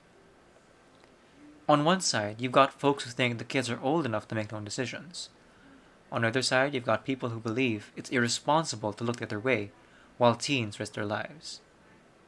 I can feel myself standing directly in the middle. I sympathize with Peregrine. She was so close to accomplishing something that she cared a lot about. But I also know how one's judgment can be clouded by emotions, especially when there's trauma involved, and I can only imagine how scary it must be as a parent to see your kids putting their lives at risk for the sake of, well, anything.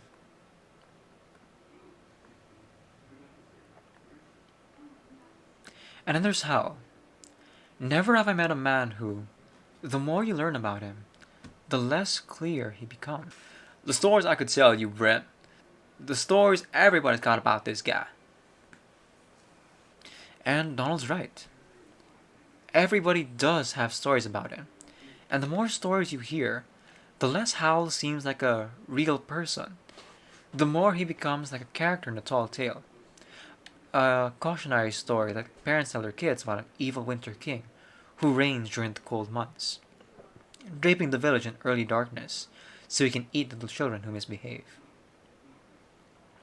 I'm only half kidding. Oh yeah, no, he's crazy. Weirdo. Completely deranged. Here's Donald Van Calcar again. John Francis is 18, and man, I tell you, when kids turn 18, they think they can do whatever they want. And legally speaking, sure, maybe they can. So I don't have any legal ways to keep my son from participating. But I can take legal action against Howland and protect my son that way. So, is Chewie talking to a lawyer? Yes, sir. You better believe I am.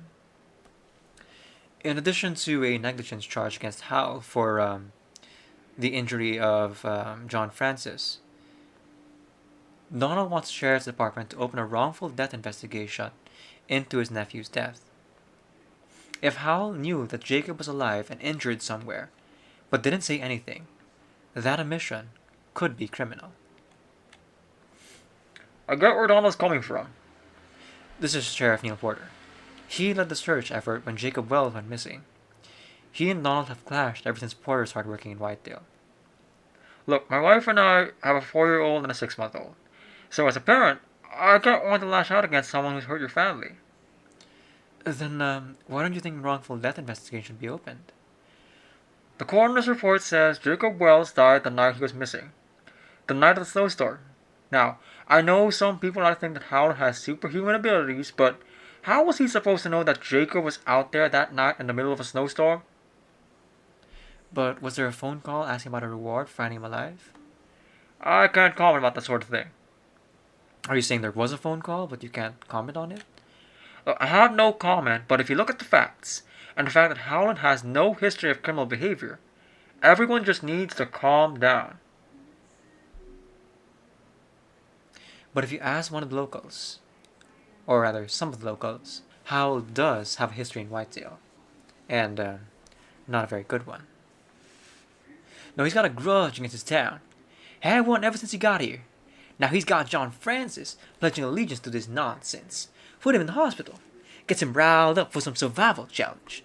There's only so much you can take. There's a cause to causing trouble in this town. Try and drag my people down, well not today. There's a cause to causing trouble just for fun. You can hide and you can run, but someone's always gonna pay.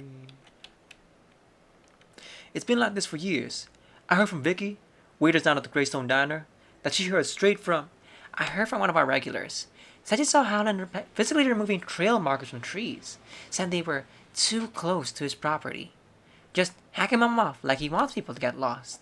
And then when they come knocking for help, all he gives them is a lecture about how they ought to know better than going out in the woods with no plan.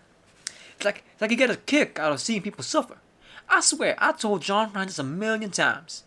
We are social creatures. The man who solves other people's issues won't have any of his own. 'Cause there's a price for proper living earns respect. Do your part and cash the checks, now that's the way. There's a price for proper living got me here. Make a problem disappear and someone's always gonna pay. You know why I love Donald Van Calcar? He's a straight talker. Yeah, he talks your ears straight off. That too. That's Bait and Tackle. Bait and Tackle run a small fishing and hunting goods store right where the town meets the forest.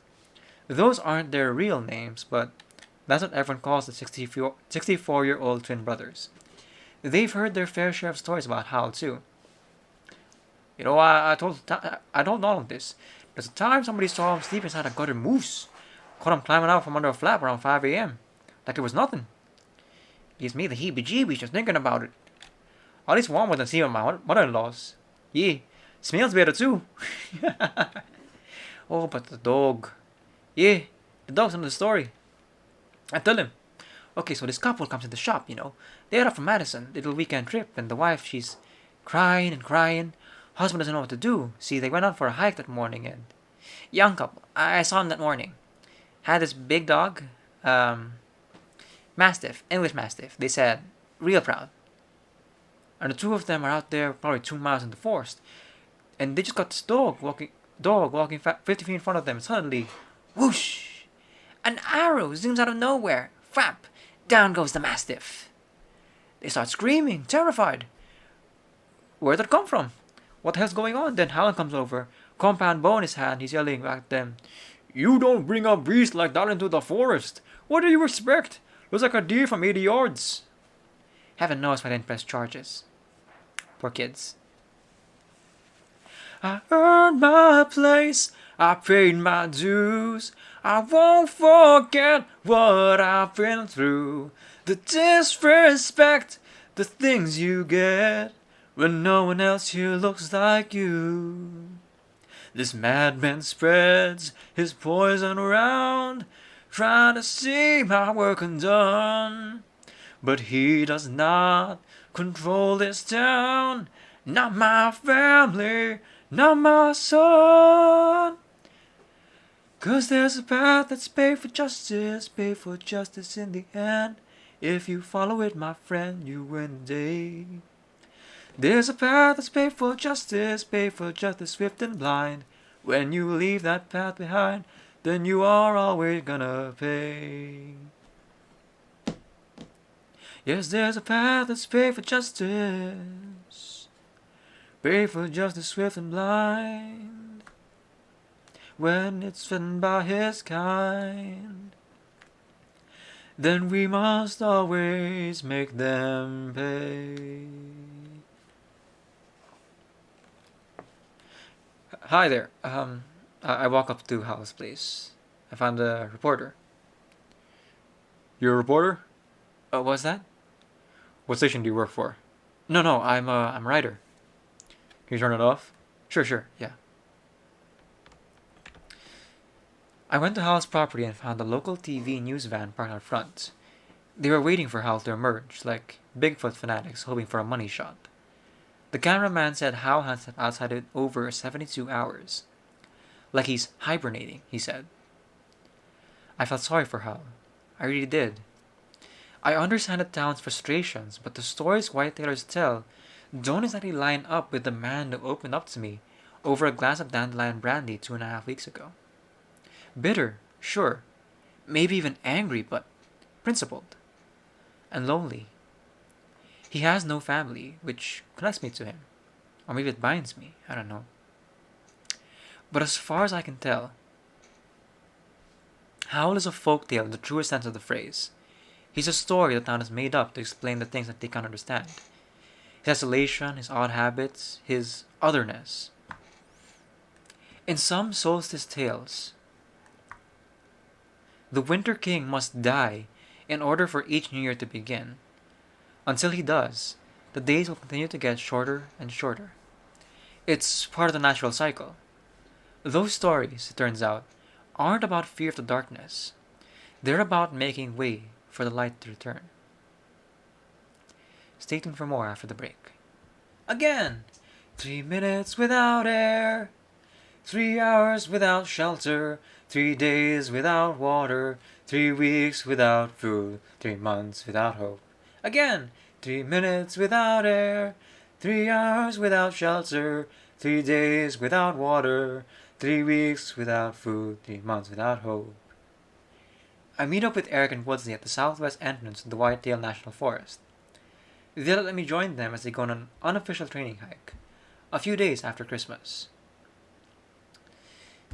After Christmas, I was so bored. I called Eric and was like, my mom's trying to get me bake cookies. I've got to get out of this house. Yeah, and there's woods everywhere, so it's not like we have to go to the house to keep training. Yeah, we can just go anywhere. Do you guys think the final's still gonna happen? I wanted to. I don't think that because John Franz broke his wrist, we shouldn't keep training. Yeah, we could have broken at pole vaulting too, They're not just gonna, shut down the whole athletic program just because one kid broke his wrist. Have you guys talked to Peregrine? No. I think he's like grounded or something? What do you guys think about people in the town who say that what you're doing is dangerous or that you're planning to basically march off to your own death? I think like I don't know. I think we should care. We shouldn't really care about what other people think, like, cause how wouldn't? It's also like kids are being shot when they go to school. The planet's falling apart, and like, nobody's doing anything about it. So maybe adults are acting like they have our best interests at heart, but do they really? Back at the cars, the boys exchange Christmas gifts with each other.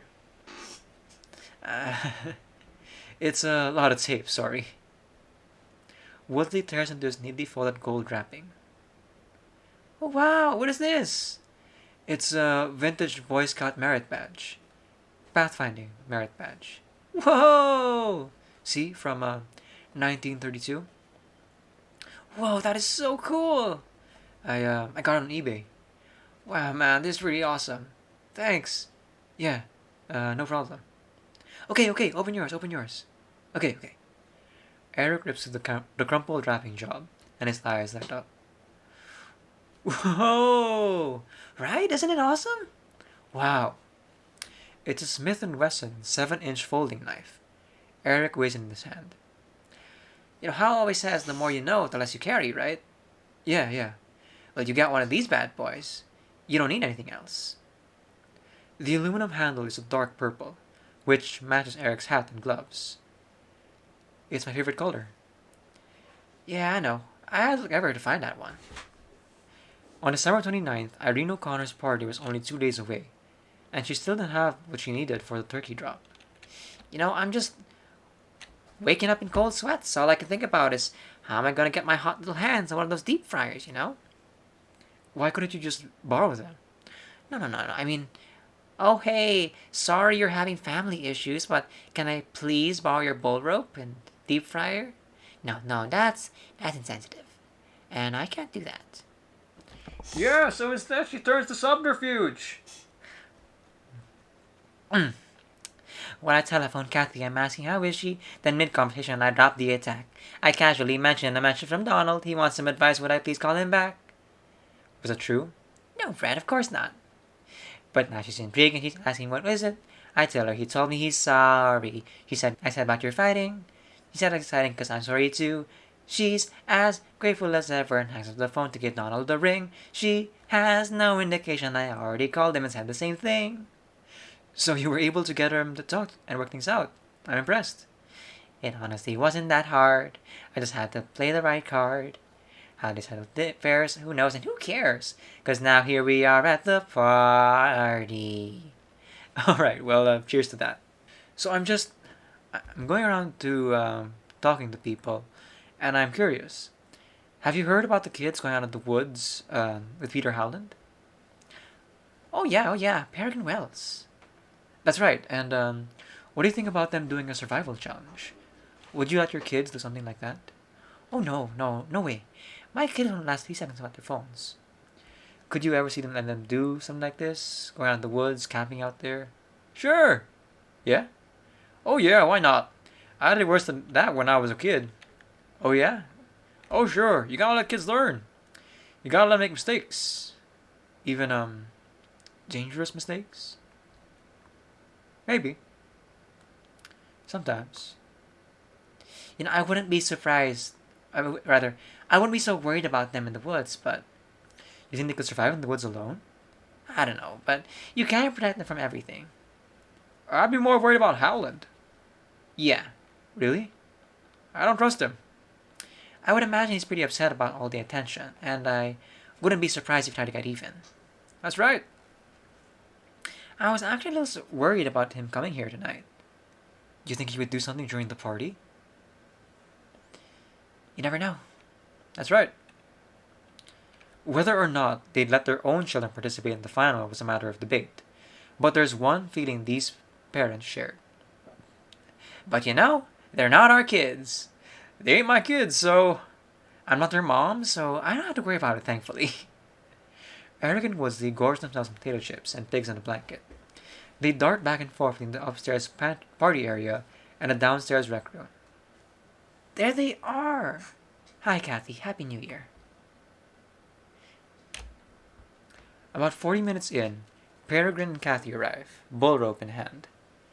3 minutes later, Donald and his wife Wendy show up with John Francis awkwardly carrying the deep fryer, his right hand in a neon blue cast. Irene springs into action. Shannon! Shanus! Upstairs! Come on, let's go, boys! Get up here! Okay, go outside. Go help your father get the turkey drop up. Let's go. It's 8 p.m., 4 hours until January 1st. I pull Donald aside and ask him if he's still pushing for charges against Hal. I don't know if we should talk about that here, but the answer is yes. I talked to Sheriff Porter yesterday. Finally. And what'd he say? He's, considering our options. There, weren't a lot of options. That's Sheriff Porter. Negligence is very hard to prove. You'd have to say that Howland's actions, or inactions, led directly to John Francis injuring himself, let alone Jacob Wells' death. Okay. So, they weren't technically on Howland's land when all this stuff happened, but who dragged them out of the forest to begin with? Who made them do those interviews? Howland. Ultimately, Donald is the one responsible for his own son. A case could be made that he should be at fault for negligence. He wasn't too happy when I told him that. I said he could go himself. Put that on your podcast, Brett. Hold your horses! I'm getting another case of beer! I'll be right back! The party is now in full swing. There's about 35 adults spread across the main floor of the O'Connor's house, with an additional 15 kids in the basement below. The second-story living room opens up onto a deck. From there, porch light illuminates the O'Connor's backyard below. At the edge of the light is the bizarre configuration of a turkey hanging above an inactive deep fryer, framed by darkness and woods beyond. 10 p.m. 2 hours to go. So then I found out about it from my sister in Michigan that the pasty top isn't an actual pasty. No, it's not. It's a string of lights in the shape of a pasty. I know. I couldn't believe it. I think turkey top is an improvement, if you ask me. Wait, you guys have been training this whole time? Just like, for the last week. Why didn't you tell me? We thought you were grounded. Come over here. Have you talked to John Francis about it? No? He and Lexi aren't talking to me. We haven't heard from either of them. I'm still doing the final. It's gonna happen. How? I'm turning 18. I'm gonna do it during the midwinter break. That's so awesome! Shh. Are you guys in? I don't want to have to do it alone.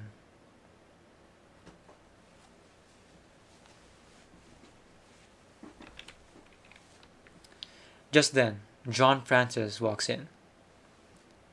Hey guys. Hey, whoa, hey, what's up? What's up? Nothing much, not much. No. Why are you avoiding me? I haven't avoided you. You haven't texted me once. What's up, kids? Hey, hi, Mr. Funkakar. Peregrine, can I talk to you for a second? Just want to have a little chat. Yeah, sure, okay. Okay, cool.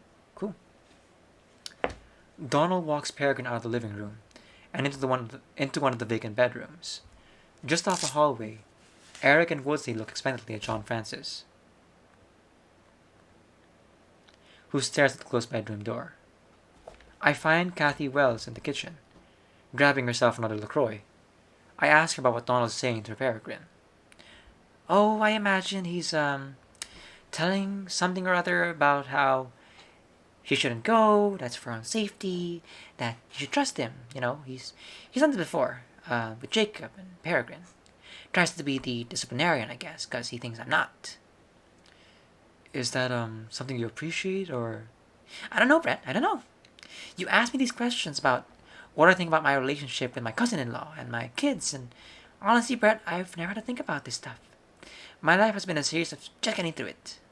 You know, and I don't think it's worth much to sit and dwell on stuff because there's nothing you can do about it. But now I'm thinking about it. Do I like it? And no, I don't. I don't like it because I. When Randy and I divorced, I thought, I am not letting anybody else run my life for me anymore. And so when there were tough times, Peregrine and Jacob and me, we'd figure it out and we'd get through it together, by ourselves.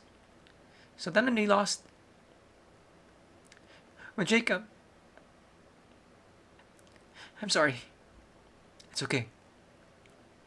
I just sometimes, I feel like I've lost faith in my ability to know what to do, And it really sad because I want to trust my kids. Because I always did, but I also don't want to see Peregrine getting hurt.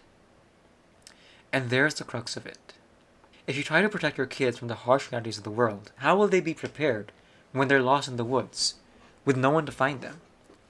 On the other hand, is preparing them for the worst an acknowledgement that ultimately we are, all of us, completely on our own? Before I can say anything to comfort Kathy, Peregrine emerges from the room with Donald. Her eyes are brimming. She catches my glance, wanting to speak, wanting to cry. John Francis sees it too. Peregrine runs down the hall to the laundry room and we follow suit. He said, Hal was a criminal and that he let Jacob die. He said it's my fault that John Francis is hurt and that if my mom didn't forbid me from doing the final, then he would. It's not your fault. I wanted to be there. Come here. He's just pissed I couldn't do track and I can't work at that stupid dealership. But I'm not just doing this for myself, It's for Jacob. And I don't understand how everyone is just going on with their lives. Something happened because I don't have a brother anymore. I know. And I know it's been like a year and a half and I'm supposed to just get over it, but I know. I can't. I know. But what if Hal did know? He didn't. How do you know? I just know. He's not evil. He's sad. He's sad and he's alone, and I think everyone he knows let him down, including me. You haven't let anybody down. Just weird stuff happens and you sometimes gotta make tough choices. Yeah. Let me talk to my dad. I think I can get him to back off. What's that? I don't know.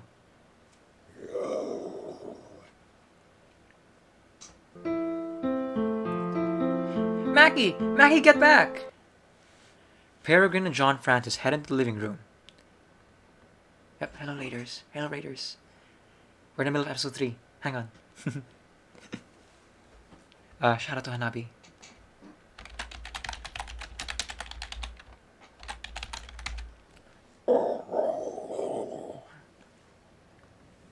What is that? I don't know. Mackie, get back! Peregrine and John Francis head into the living room. I follow. People are gathered outside on the deck, shouting down to the yard below. Some of the younger kids are crying. It seems maybe one of the guests' dog has gotten out. She's shouting for him to get inside, to get away from... Oh my god. It's a bear. My first thought was Peregrine. Try to find her, make sure she's okay. I saw Donald inside of the phone, and he pointed out back where the guests had all gathered, and that's when I went and looked down at the bear again, and there were some kids trying to scare it away. I could recognize Eric and Shane, who was banging on pants, and John Francis was locked in this stance with the dog as it barked at the bear. And, but who was it there with his blanket midair, and I'm staring and staring, and oh my god, it was Peregrine! I have no clue where it came from. I just knew that Peregrine ran down the steps, and I ran with her.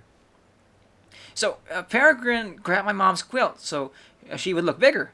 I grabbed the lemon square tins and just went to town on him. Bang, bang, bang, bang. The bear just wanted to get turkey, obviously, but the dog kept charging at him, and the bear was fought back.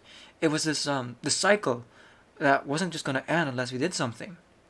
Hey! Hey! Eric, grab the other end of the blanket. Spread out slowly. The way she took charge, like she knew what to do. It's so strange when you witness an instant your daughter becomes someone new. Who was this girl? Who was this girl? Grab the dog.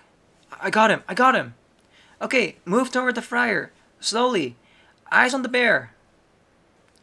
She was standing her ground. She was fearless and free. And she almost resembled the kind of a woman that I've tried to be. I knew this girl. I knew this girl. Follow my lead. We got this. We got this. She's the baby I clung to. Many nights spent confused and afraid. She's the child whose eyes gave me strength to make choices I knew must be made. She's the girl for whom I try to live like a woman that she could aspire to be. And look at her now.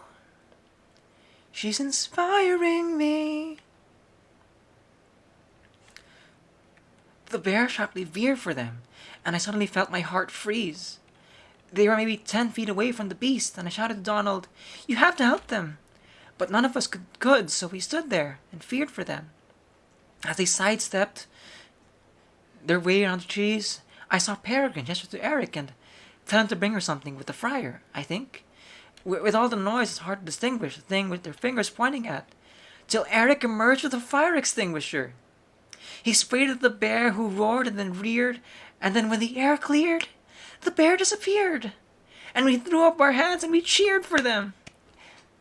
This is the kid that I prayed each night would grow up courageous and smart, knowing when she should follow the rules and when she should follow her heart. The girl that she is the person I always expected my daughter to be. I guess I forgot. That's what I taught her to be. Oh my god. Oh my god, I can't believe you did that. I know. Are you okay? Yeah. I was so scared. I'm okay, Mom. I'm okay. She knows right from wrong. She's aware of the rules. But now I can see that we're built differently. Still I gave her the tools. And look who she is, how far she can go. She's a girl I'm so lucky to know.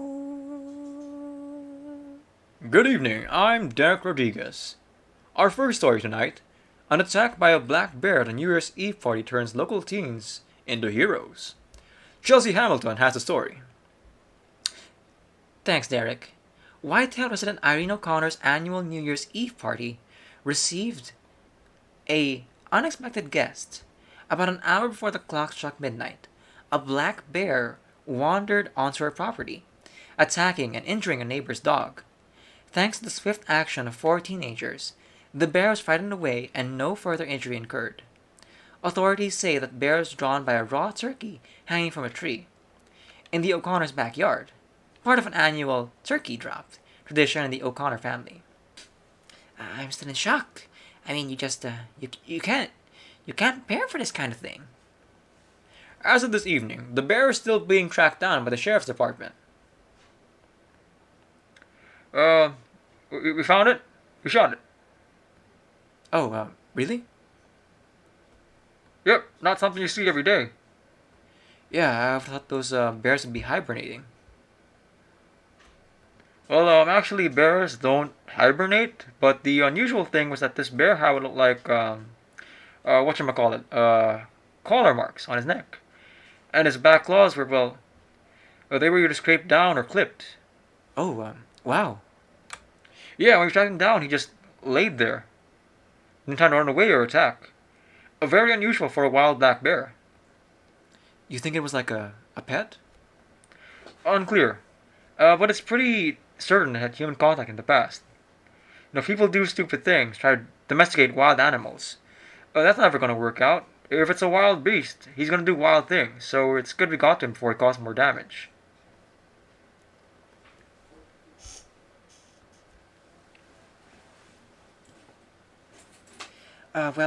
John Francis told his dad that we're not doing the final, and that's how he got him to drop the charges. Yeah, I was surprised to hear that the charges had been dropped. Yeah, I guess he didn't care what I did, he just didn't want John Francis doing it too.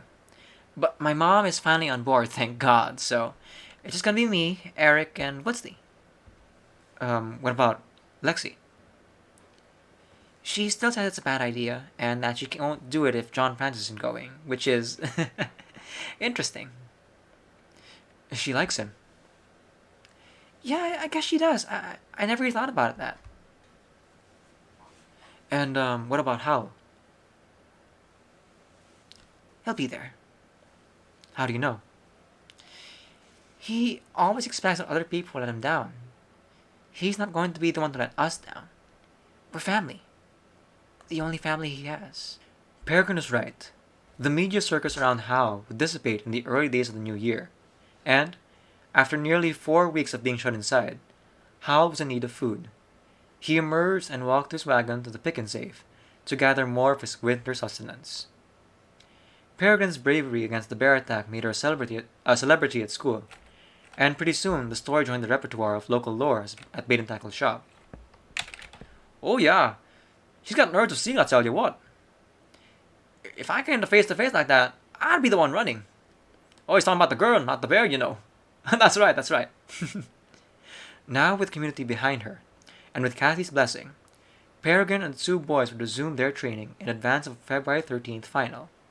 All of Whitetail will be watching the event, standing by as 3 of their young will be led deep into the woods by an outsider, placing silent bets on whether or not they'll be able to survive.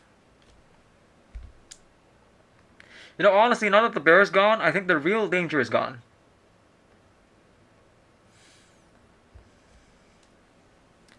By now you've likely recognized the reason in this rhyme. It isn't rivers, rocks, or trees that make the woods as strange as these. It's life unwelcome certainties that constitute these woods. The things that make us hurt and grow, sudden grief, incessant woe, they come to all and all will know the darkness of those woods. The strange, strange woods. The thing about Van Kalkar's suit against Peter Howland, it's nearly impossible to prove intentionality in wrongful death case.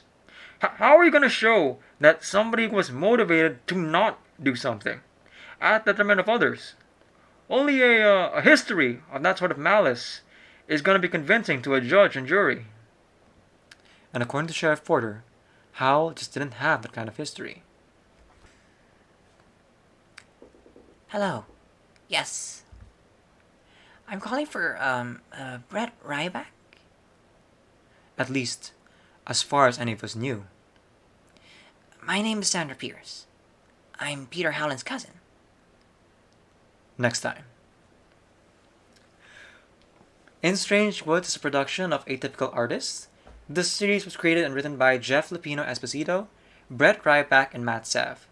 The series was directed by Jeff Lupino Esposito, music produced by Matt Sav and Evan Cunningham, and sound designed by Brandon Grugel and Steven Jensen.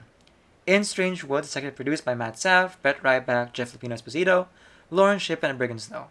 For more information, just look at the details here on their website, atypicalartist.com/instrangewoods. for all of the casts as well as those who worked on the show.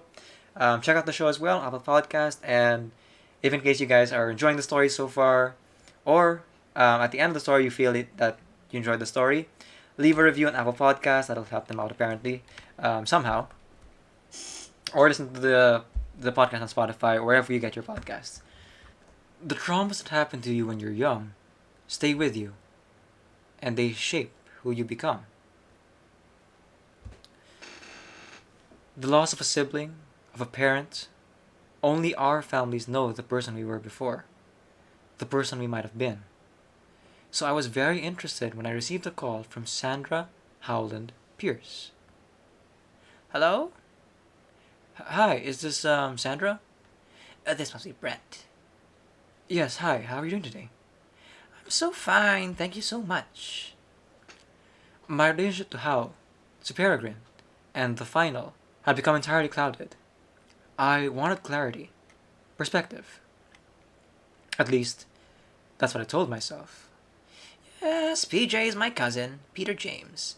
We're first cousins, his only cousin as a matter of fact. We're practically siblings. Uh-huh. It's hard to imagine it now. I haven't spoken to Peter and James in over, oh dear, 50 years? Oh, wow. I thought he was dead. I mean, for many years now I thought he had died. Sandra found out that Hal was very much alive through a Google alert her granddaughter set up so Sandra could track her family name. The recent news about Whitetail had put Hal back on the grid. Sandra reached out from her home in Cambridge, Massachusetts, to somebody who's quoted in a newspaper article. Irene O'Connell? No, O'Connor. She told me I should talk to you, that you were writing a story about PJ. Well, a podcast. I'm sorry? I'm doing a podcast. I don't know what that is. That doesn't matter. She said she was concerned about Hal. The article made it seem like he was in legal trouble and he might be in financial straits.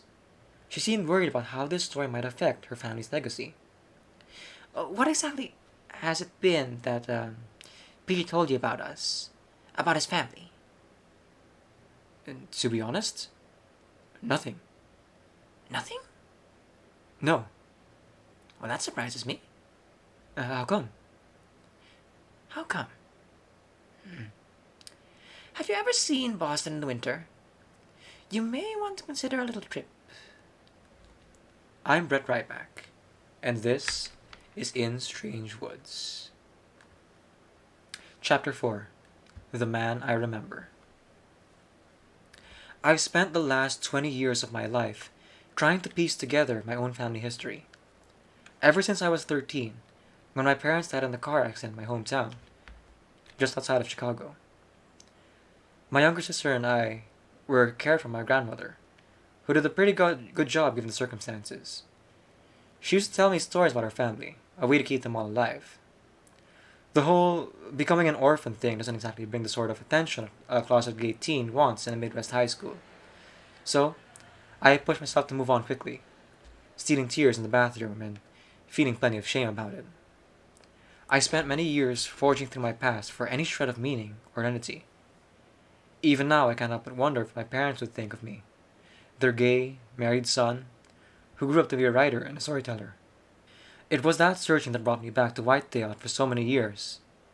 The happy memories of family fishing trips, 4th of July fireworks, cross-country skiing. I came for my history, and in the process, I met Peregrine and Hal. Maybe that's why I was so primed to believe that they were like me, outsiders, still dealing with the tragedy in their pasts.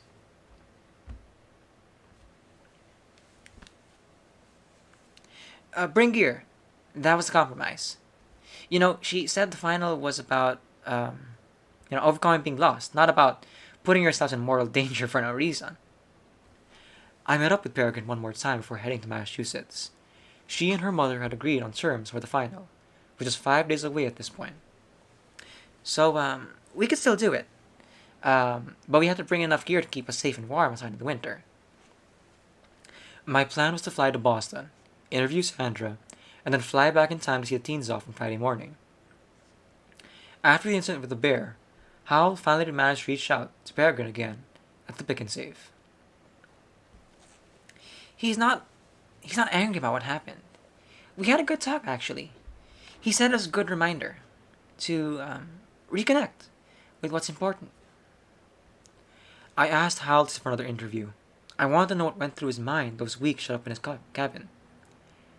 He wasn't rude about it, but he declined. I don't like things getting so complicated, he told me. Time to simplify. He said,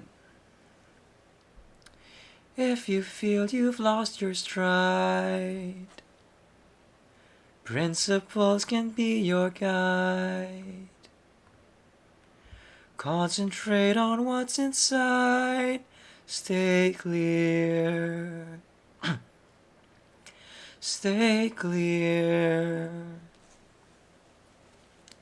I wanted to believe that this final was a good idea. That these kids are creating a rite of passage for themselves that society neglected to give them. I wanted to believe that this was normal. Necessary even. But deep down I kept asking myself, why?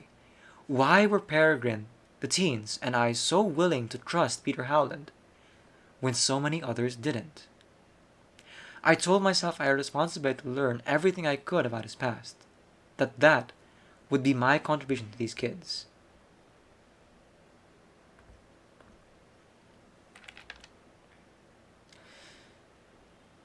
Hang on.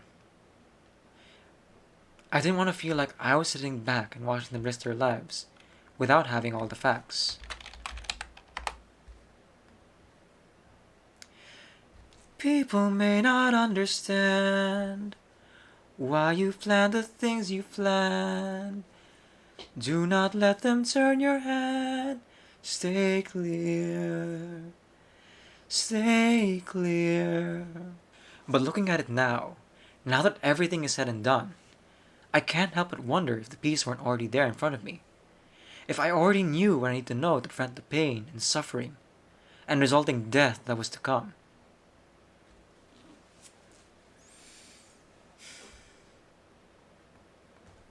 Hi, hello. Hello!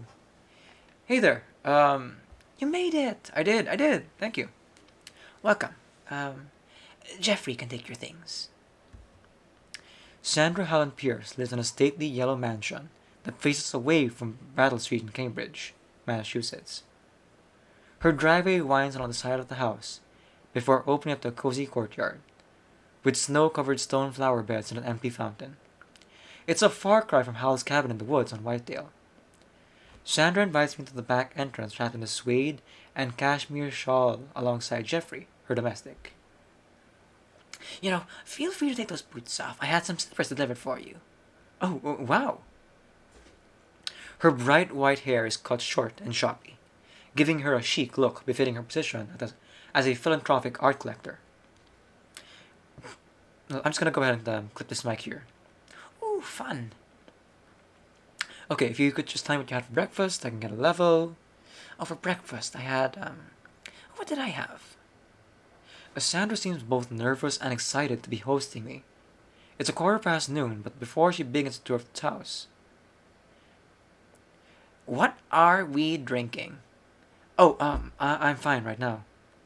Nonsense. No. I just had Jeffrey open a fabulous bottle of the MFC Chenin Blanc. Excellent vintage from South Africa, 2012. Okay, sure. Yes, lovely. She sips freely as she whisks me through a potpourri of architectural styles, pausing in each room to point out some detail of the framing or a painting on the wall. Yes, I have always been a collector. Everything. Recipes, art, wine, chandeliers, records. Oh, happy times. I love this one. See, I just want to hold everything as close as I can and squeeze it. Because what I really collect is emotions, memories, happy times. Alright, just listen. Why does this thing I remember for me the first time? Here we go. Hold on to happy times, those happy times, laughter, sunshine, silly nursery rhymes. Hold on to happy, happy times. In a Scandinavian influenced library, she shows me her degrees from Williams College, Boston University, and Harvard, each in some aspect of design theory or art history. Hold on to happy times, those snappy happy times, champagne, flowers, silver window chimes. Hold on to happy, happy times. Now, the living room is Queen Anne, and here you see some of our awards from over the years. Philanthropy has always been so important to Elroy and me. Yes, that's a real Picasso, by the way. When you're feeling blue, what to do? Find a fond reminder of the good times that you knew and hold on to happy times, those scrappy happy times, music, dancing, shiny Roosevelt dimes. Hold on to happy, happy times. We finally arrive at the home's gem, a carved teak salon designed by Lockwood the Forest. Well, now, most of the forest work no longer exists inside the museums. He was a leader in the American aesthetic movement, A framed photograph catches my eye, tucked between the biography of I.M. Pei and a book authored by Sandra herself. I instantly recognize a stout young man wearing a pair of black, wire-framed glasses. Is this Peter? I'm sorry? It's Peter, in this picture. Oh, I forgot I had this out. He's maybe 19 or 20 years old, holding one end of a large ribbon being cut by two gentlemen in the middle. They all wear dark suits, smiling big for the camera. And, who are these other men? Oh, that's my Uncle Gregory. That's PJ's father. And Grandpa Benjamin in the middle. And that handsome man was my father. What are they celebrating? Oh, this was the opening of a new branch of the company. I hadn't realized I kept this. All of them dead now. Except Peter. Yes, of course, except Peter. All except him. And now, which room was your absolute favorite? Cakes with zested limes. Hold on to happy, happy. Those happy, scrappy, snappy. Hold on to happy. Hold on to happy. Hold on to happy. Some things keep better than others, I suppose. We sit in the salon next to a picturesque fire. We're surrounded by boxes that Sandra had Jeffy bring up from the basement. He refreshes our wine as Sandra pages through an album of laminated documents. Oh, ever since my husband passed 6 years ago, I have been fascinated by tracing my family tree. And I've collected all the stuff over the years. Birth certificates, deeds, college essays. The sheer amount of preserved memories gives an almost royal veneer to the Howland line. If the truth about Hal was anywhere, it was surely somewhere within these boxes. Because we are an old family. Here it is. Document of certification from... Oh, wow! Yes, that is right. The Mayflower Society. I am a direct descendant of John Howland, passenger on the Mayflower. That's incredible. Yes, if you're doing a story about the Howland family, well, this is the story right here. We are foundational to this country. The Howlands have been here from the beginning. Look. I think of reminding her about the people who were here before the Mayflower, but decide against it. He fell off the boat. What? He fell off the Mayflower. Yes, he did. Right into the Atlantic Ocean. And I'd throw in a rope and drag him out. He could have died. He could have died, and then none of this would be here. The whole Howland line. That's right. And when you really think about that, the Roosevelts were cousins, the Bushes, Nixon, and Ford, although from a separate branch. Good thing they got them back on board. Yes, it really is. To lose even just my branch would have been a grave tragedy for this country. In what way? Because of Helion, of course. Helion, the largest weapons manufacturing company in the United States of America. In 1922, my grandpa Benjamin founded Helion with Vannevar Pierce, my husband's grandfather, in case you wondered how we were set up. I knew about Helion from researching Sandra before I arrived, but I still find it difficult to wrap my head around the implications. Peter Howland is heir to a company that Time magazine called the engine of the U.S. military industrial complex, presumably making him an inheritor of an unfathomable fortune. It is our legacy! Backwoods living, no car owning, outhouse using Peter Howland. Wealthy beyond imagining thanks to decades of government contracts to make the most sophisticated and deadly weapons known to humankind. You have to understand, this is so strange. The Peter Howland that I know, he's off the grid. He doesn't. Wait, I'm sorry. What does that mean? Off the grid. He lives in the woods, doesn't have electricity, doesn't use running water, hunts for food. Oh my. Yeah, so to think that, I mean, does he know that he has all of this? Has all of what? This inheritance, I assume he's entitled to. Well, I guess I should ask, is Peter an inheritor to this estate? Well, now that is a complicated question. How so? PJ was. Sorry, Peter James. I keep calling him PJ. That was his family nickname. He hated being called that. They didn't get along, Peter James and his father. Oh. How well do you know Peter James? I thought I knew him better than most people, but this is confusing me. What is this? In my head, I guess this may be foolish of me, but I thought of Peter as an underdog, not somebody who grew up well off. An underdog. It's just a little different where he is now, and I guess I'm wondering why. Well, he was always a different child. That was what my father would say. How so? The man I remember was careful and coy. Easy to miss him, dressed in brown corduroy. But the man I remember was only a boy. The man I remember was stubborn and bold, couldn't be counseled and would not be controlled. But the man I remember was 19 years old. All those years, unhappy years. It's silly to say, when I think of it now, the reason I wanted you here. I felt that I needed to warn you somehow. But I'm wrong. Surely I'm wrong. When was the last time you and Peter James spoke? In person? It was before he left for the war, for Vietnam. He enlisted in the Marines. It was very sudden. You mean he was drafted? No, he enlisted. Are you sure?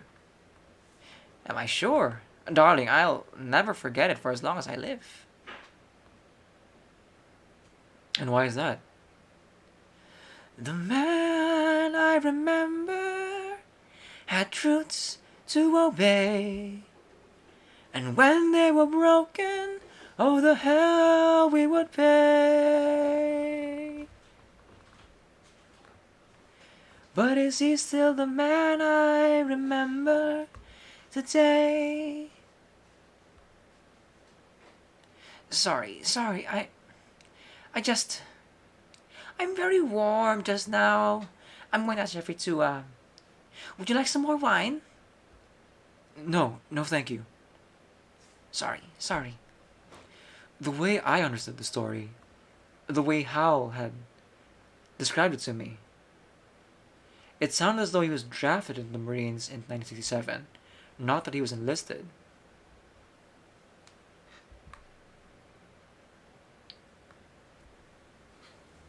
I was a kid when they sent me off to Vietnam. No one thought it was inappropriate then. I can't fully explain why this distinction bothered me. I guess I assumed Hal's bitterness for war was the result of his having been forced into it. Why would he choose to go? It's my understanding that Peter James wasn't that he struggled with the idea of war. Is that how you remember him?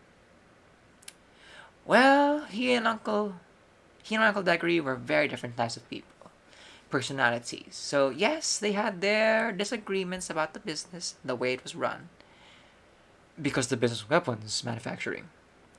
I think it upset Peter James that his father profited off war. That we all did, him included.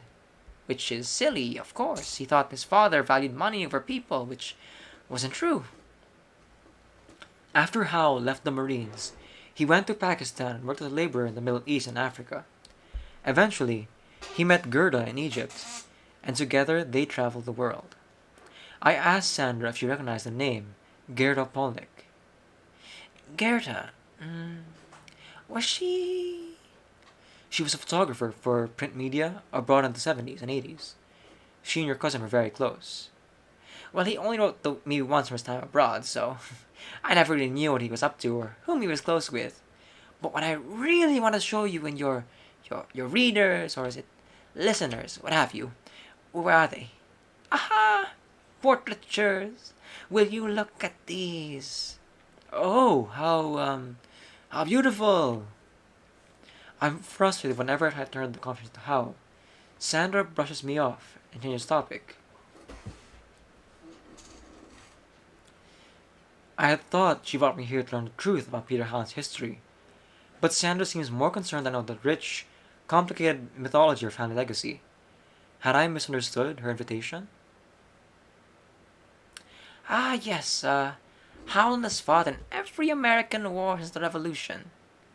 Yet, the more she divulges, and the more she drinks, tiny little cracks begin to form in her story. I begin to sense something about Hal is hiding among their happy times. Something that might reveal whether Peregrine and I were right to trust him. And it feels like Sandra, in her way, wants me to find it. That's after the break. Another glass of wine later, and, much to my relief, Sandra has arrived at a more recent history, her and Hal's childhood, a period that saw the Howland family rise to great prominence and wealth. While privately, a growing conflict threatened to blow the family apart. When Uncle Gregory came back from World War II, he took the reins at Helion and turned the company from science to weapons, from making radar to making bombs. And come the 60s, we were in business. Big time. The Cold War's getting hotter, Europe's still a mess. Daddy's making missiles, and me, I get a brand new dress. Fortunes start to rocket, watch them as they soar. Bang-a-boom! There's nothing like a war. In the 1960s, America began outsourcing the Cold War, sending bombs to the Middle East, parts of Africa, Central and South America, all in an effort to stop the spread of communism. Meanwhile, in the States, the cash kept flowing in. Our homes keep getting bigger with every contract signed. Christmas at the White House with dolls and toys of every kind. Uncle Sam wants weapons. We keep making more. Bang-a-boom! There's nothing like a war. Those war-torn countries would be the same ones Hal would later travel to with Gerda. I picture him, time and again, encountering weapons bearing his family crest. Try as he might to escape his family's legacy, Helion would follow him the world over. That is, until he made it to Whitetail. Did Peter ever work for the family? He did. In what capacity? Well, it was actually Peter James who suggested the company should expand into chemicals. Yes, that's the photo you saw. The ribbon cutting. It was his idea that they should make rocket fuel. For spaceships? For NASA? For NASA? Yes, well, that's what Peter James thought. But, you see, the profit was in weapons. That is what Helion was known for. Peter James wants science to be our bottom line. No more making missiles, but fuel for rockets, that was fine. His father wouldn't listen. That's what got him sore. Have you ever seen him angry? Angry how? Bang boom, the fights they had, flash kablam, it's getting bad. Peter James is really mad. But our homes keep getting bigger, and there's dresses, shoes, and jewelry, and parties with the governor, and Daddy's new Mercedes. Are you talking about specific instances of outbursts, or? He learned it from his father. I'm not excusing anything, but Uncle Deggory was a very punitive man. And when you didn't follow his principles, he would react Punitively. when it comes to family, settling a score. There's nothing like a war. 2.5 hours into my conversation with Sandra, and suddenly a new picture is emerging. Peter Howland may have been born into a world of wealth, but not into a world of love. Fate handed me my hardship, but Peter Howland's trauma came from within. His own family, and the lasting results of that trauma would soon become very clear. What was your relationship with Uncle Deggory like? Oh, well, he was like a second father to me, especially after my father died. How old were you? 13. Wow, me too. Really? Yeah, both my parents. So much pain. Like tiny little cracks. You don't notice them at first, but slowly they eat away at a family, at a life. You probably don't know this, but my aunt and uncle actually had 2 girls before Peter James. Oh, Yes, Charity and Mercy Howland, Peter James' sisters. They died as children. It was very tragic. A boating accident at the Cape. 6 years old. oh my God. My aunt Bitsy was pregnant with Peter James at the time. And then, 3 months later, he was born. You can imagine, all I remember of my aunt was that she cried. And she drank. At this, Sandra waved her hand in the air, shooing away memories, holding on to happy times. Well then, when I was born, there was a new little girl in the family, and so everyone adored me. Especially my uncle. Did that ever make Peter jealous? Perhaps it did, but that's the way Uncle Daggery was. The man I remember was loving but stern. Spoiled me rotten, I later would learn. But oh, I remember how mean he could turn. Was Peter abused? Physically? They each threw their fair share of punches. My mother called them the house, Madison Square Garden, as a joke. Was there ever love there? To be honest, it's hard to say. Given what happened, it's very hard to say. What happened? The chemical plant. Peter James was the operation manager, and that was a mistake. It was becoming clear that something had happened at the chemical plant, and whatever it was, had left a permanent scar on their family. The creation of Helion's chemical plant was Hal's own idea, turned against him when instead of making fuel for rocket ships, they made bigger bombs. I think back to my last interview with him, about what he said about money and war. There is nothing so pure in the heart of man as the hunger for power and gold. He spent those years after Vietnam running. Was he running away from Deggory? His punishing father who valued profits over his own son? Inside me an anger was born again, for injustices I couldn't cure. Was it the war at home that turned Howell against society at large? The realization that, however noble we say our intentions are, human beings will always be seduced by what they can think they can conquer and control? Is that what he thought about the people of Whitetail? About Peregrine and the teens? About me? My father defended him, and often. He told my uncle that Peter James was not a bad child. He was just different. And I believe that too, because you see, PJ was 5 years older than I was, so I followed him around like a puppy dog. There should be a picture in here. What is this? This I remember. Sandra is holding a small box with broken pieces of plasters of Paris. She picks up a piece and moves it thoughtfully through her fingers. I must have been 8 years old, and my parents were on safari, and they didn't take me, which I was dreadfully sore about. And I was left without Bitsy and Uncle Dickory, and it was summer, so Peter James was home from boarding school, and I was being such a brat. And I was so upset that I shattered a plaster cast of Mercy and Charity's handprints. They're little girls. Awful. I'm ashamed now to remember it, but Peter James took the blame.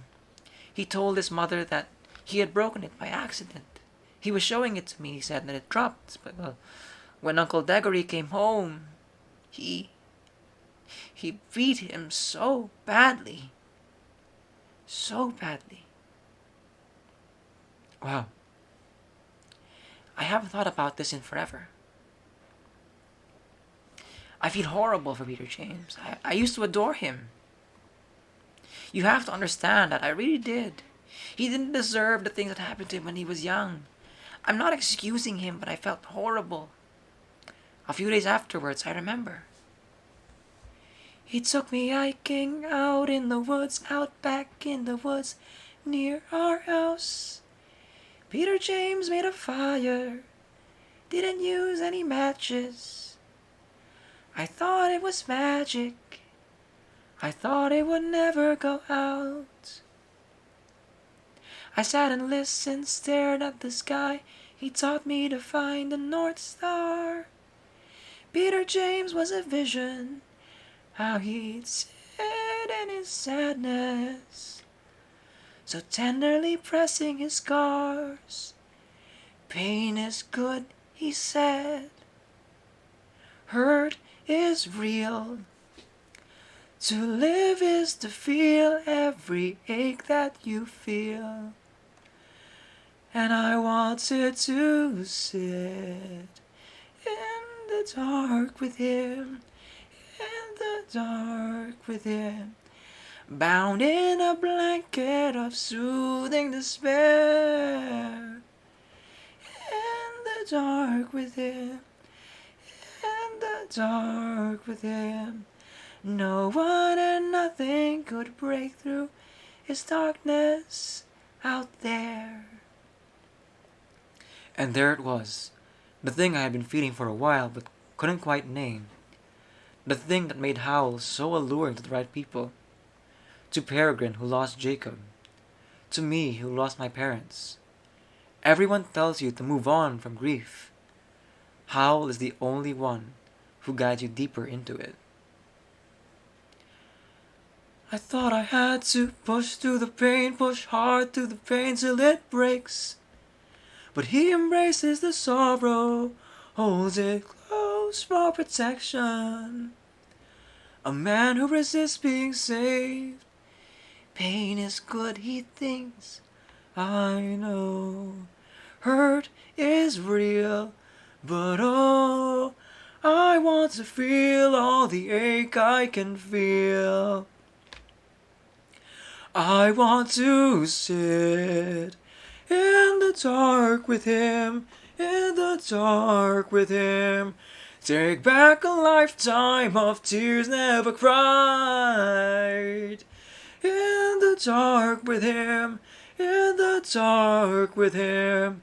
No one and nothing can break through this darkness inside. But that's the trick he plays. He acts the victim, but we're the ones who suffer. What do you mean? I know what happened in that town, Brett. I read the articles. I know about the boy who died. I think he's being scapegoated. I understand wanting to defend him. I think we impose our prejudice on somebody, and that Brett, binds us to who they really are. you don't know who he really is. I think I do. But you don't. Trust me, you don't. There is something so pure how he shuns the world, like his darkness might be my reprieve. Every warning I've heard turns to dust with his words. There's no room for doubt if I tune it all out and believe. I want to believe in the dark, in the dark, bound in a blanket of soothing despair. Bound in a blanket of blinding despair. In the dark with him, in the dark with him. No one and nothing can break through. No one and nothing can break through the darkness. No, there's nothing can break through. Brett, Yes, sorry, I'm here. I said come with me. It's time to put this to bed. Hold on to the railing. You're younger than I am, but I need to hold on to the railing. Now you'll see the real collection. Sandra's taking me down to her basement. By this point, we've been talking for nearly 5 hours. The sunlight is gone. Here in the darkness, the cold, damp Boston winter can't be kept out. It was over here. I know I had it in here. I just need to keep... What is this? Some of this stuff. She paused at stacks of boxes looking for what I don't know. Biggest mistake they ever made, trusting him with the chemical plant. I was still trying to put all the pieces together. The chemical plant. Hal's relationship with his father. The fact that he went to Vietnam by choice. What was it that Sandra was holding back all these years? My father didn't want me to see it, but PJ was the one in charge. He knew what AP could do. I would later find out that AP stands for ammonium perchlorate, a compound used in rocket fuel. It's incredibly unstable and dangerous to store in large batches. Sandra finally locates a box of envelopes and begins rifling through them. One with a lot of stamps catches my eye. I pull it out. Oh, this one's from Peter. No, we're not looking for a letter. Can I open it? It's nothing. Forget it. I open it anyway. It's dated February 1988, from Antigua, Guatemala. I quickly glance through and my eyes land on the name Gerda. Howell writes that he's fallen in love, but fears that he will hurt her. A few lines down, he asks Sandra to keep his inheritance safe and to use it for her if she needs. I have so many questions, but not all of them will be answered. Why did Peter want you to take care of his inheritance? Because he knew. Deep down, he knew he wasn't entitled to any of it. I mean, it says that. Why should he be entitled? My father died because of what he did. Then he goes off to war. Off he goes. And we're left with the pieces. What did he do to your father? I am trying to show you. Look! Sandra shoves an envelope in my hands. Inside are folded up news articles about a chemical plant explosion in 1966. My mind is racing to keep up. I want to ask Sandra about Gerda, about why Hal thought he might hurt her, but she's become a hurricane and does not take in. He knew about the cracks in the drums. The tiny little cracks, he told me. What exactly? He told me. He said his father was being cheap. Cheap with people. He would scream about it. And Petey saw the books. He was the one in charge. He was the one inspecting the shipments. He knew the drums would leak out. These are the tanks of... Of AP, yes, and he knew. How do you know that? Because he told me. He screamed about how the cheaper drums would leak and the storage bombs would slowly turn into bombs. Bombs like the ones we sent overseas. Oh, and he was so angry. And I said, you have to tell someone. It was his job. He had to tell his father or mine about the cracks, but he kept quiet. And all it took was an electrical spark. And my father and 7 other people, all of them dead because he let them die. Helion paid out millions settlement, and the chemical branch of the company shut down immediately. The articles mentioned the faulty drums, the danger of storing ammonium perchlorate in large quantities, and yet a formal investigation was never opened, and it was determined the entire thing was an accident. No one was held responsible. I don't understand why you're... Because he tricked you. He's done it again. You think he didn't kill that boy? You might as well be blind. He is an evil man, and he will let you die out of spite. And he will call it principle. If you feel you've lost your stride, principles can be your guide. Concentrate on what's inside. Stay clear. I couldn't process everything I had just learned, but I understood what Sandra thought she knew. Hal had let 8 people die, his own uncle, in order to spite his father's greed. For Sandra, the acknowledgement of his guilt was in the fact that he enlisted in the Marines and never returned home. People may not understand why you planned the things you planned. Do not let them turn your hand. Stay clear. Human lives hung in the balance, and yet Hal said nothing.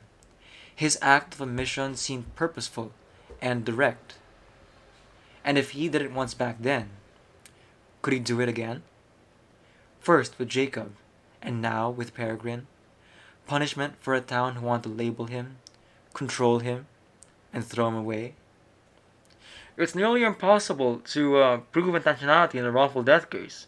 How are we going to show that somebody was motivated to not do something at the detriment of others? Only a history of that sort of malice is going to be convincing to a judge and jury. The time has come now to bloom or bleed. Fall behind or take the lead. Only death is guaranteed.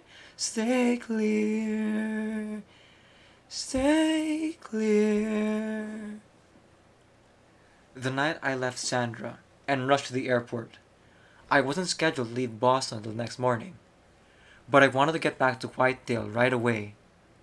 If only I had waited, I could have flown direct.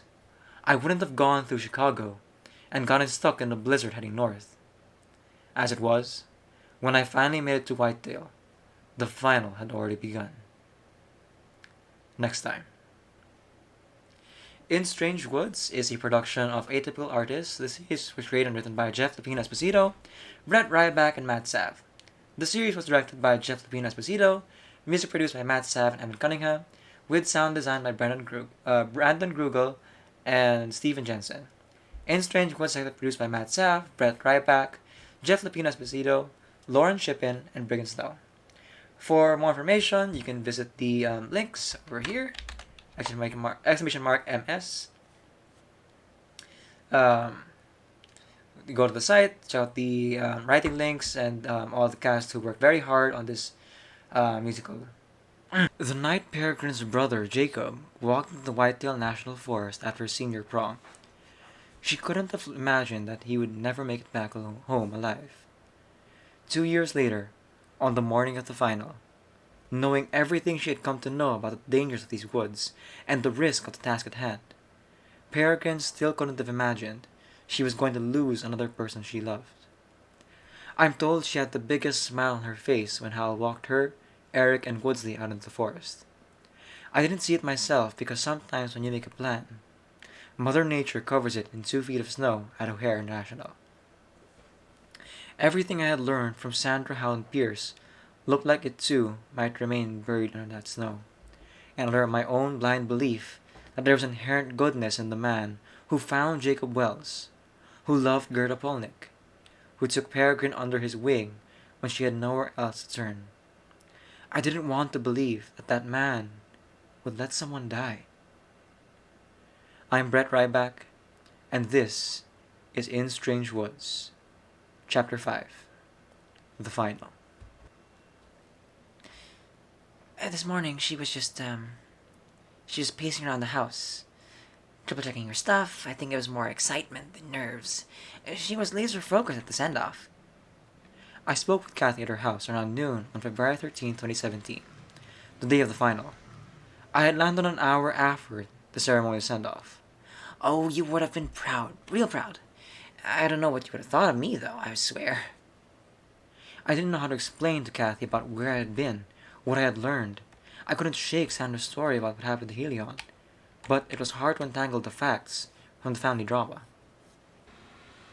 He is an evil man. He will let you die out of spite, and he will call it principle. And Kathy was feeling good about how the morning had gone. Earlier threats of an incoming storm seemed to be fading away, and she was generally hopeful about how the next day or two might play out for the teens. You can tell the word voice in your head to be quiet sometimes, you know? Just shush. Kathy had wanted a bit of alone time after the send-off, so she didn't join the others for brunch at the Greystone Diner.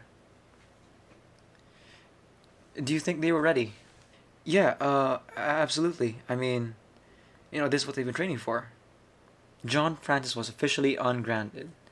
Dropping out of the final was enough for his father Donald to stand down. So, he was able to be out there cheering for Peregrine, alongside their families and a sizable crowd of whitetailers. The O'Connor clan came out in full force too. It just gets harder and harder to bring people together around anything these days. So it's nice to see a real gathering out there. Although, I'm not sure Peter Howland would agree, but... Oh, why's that?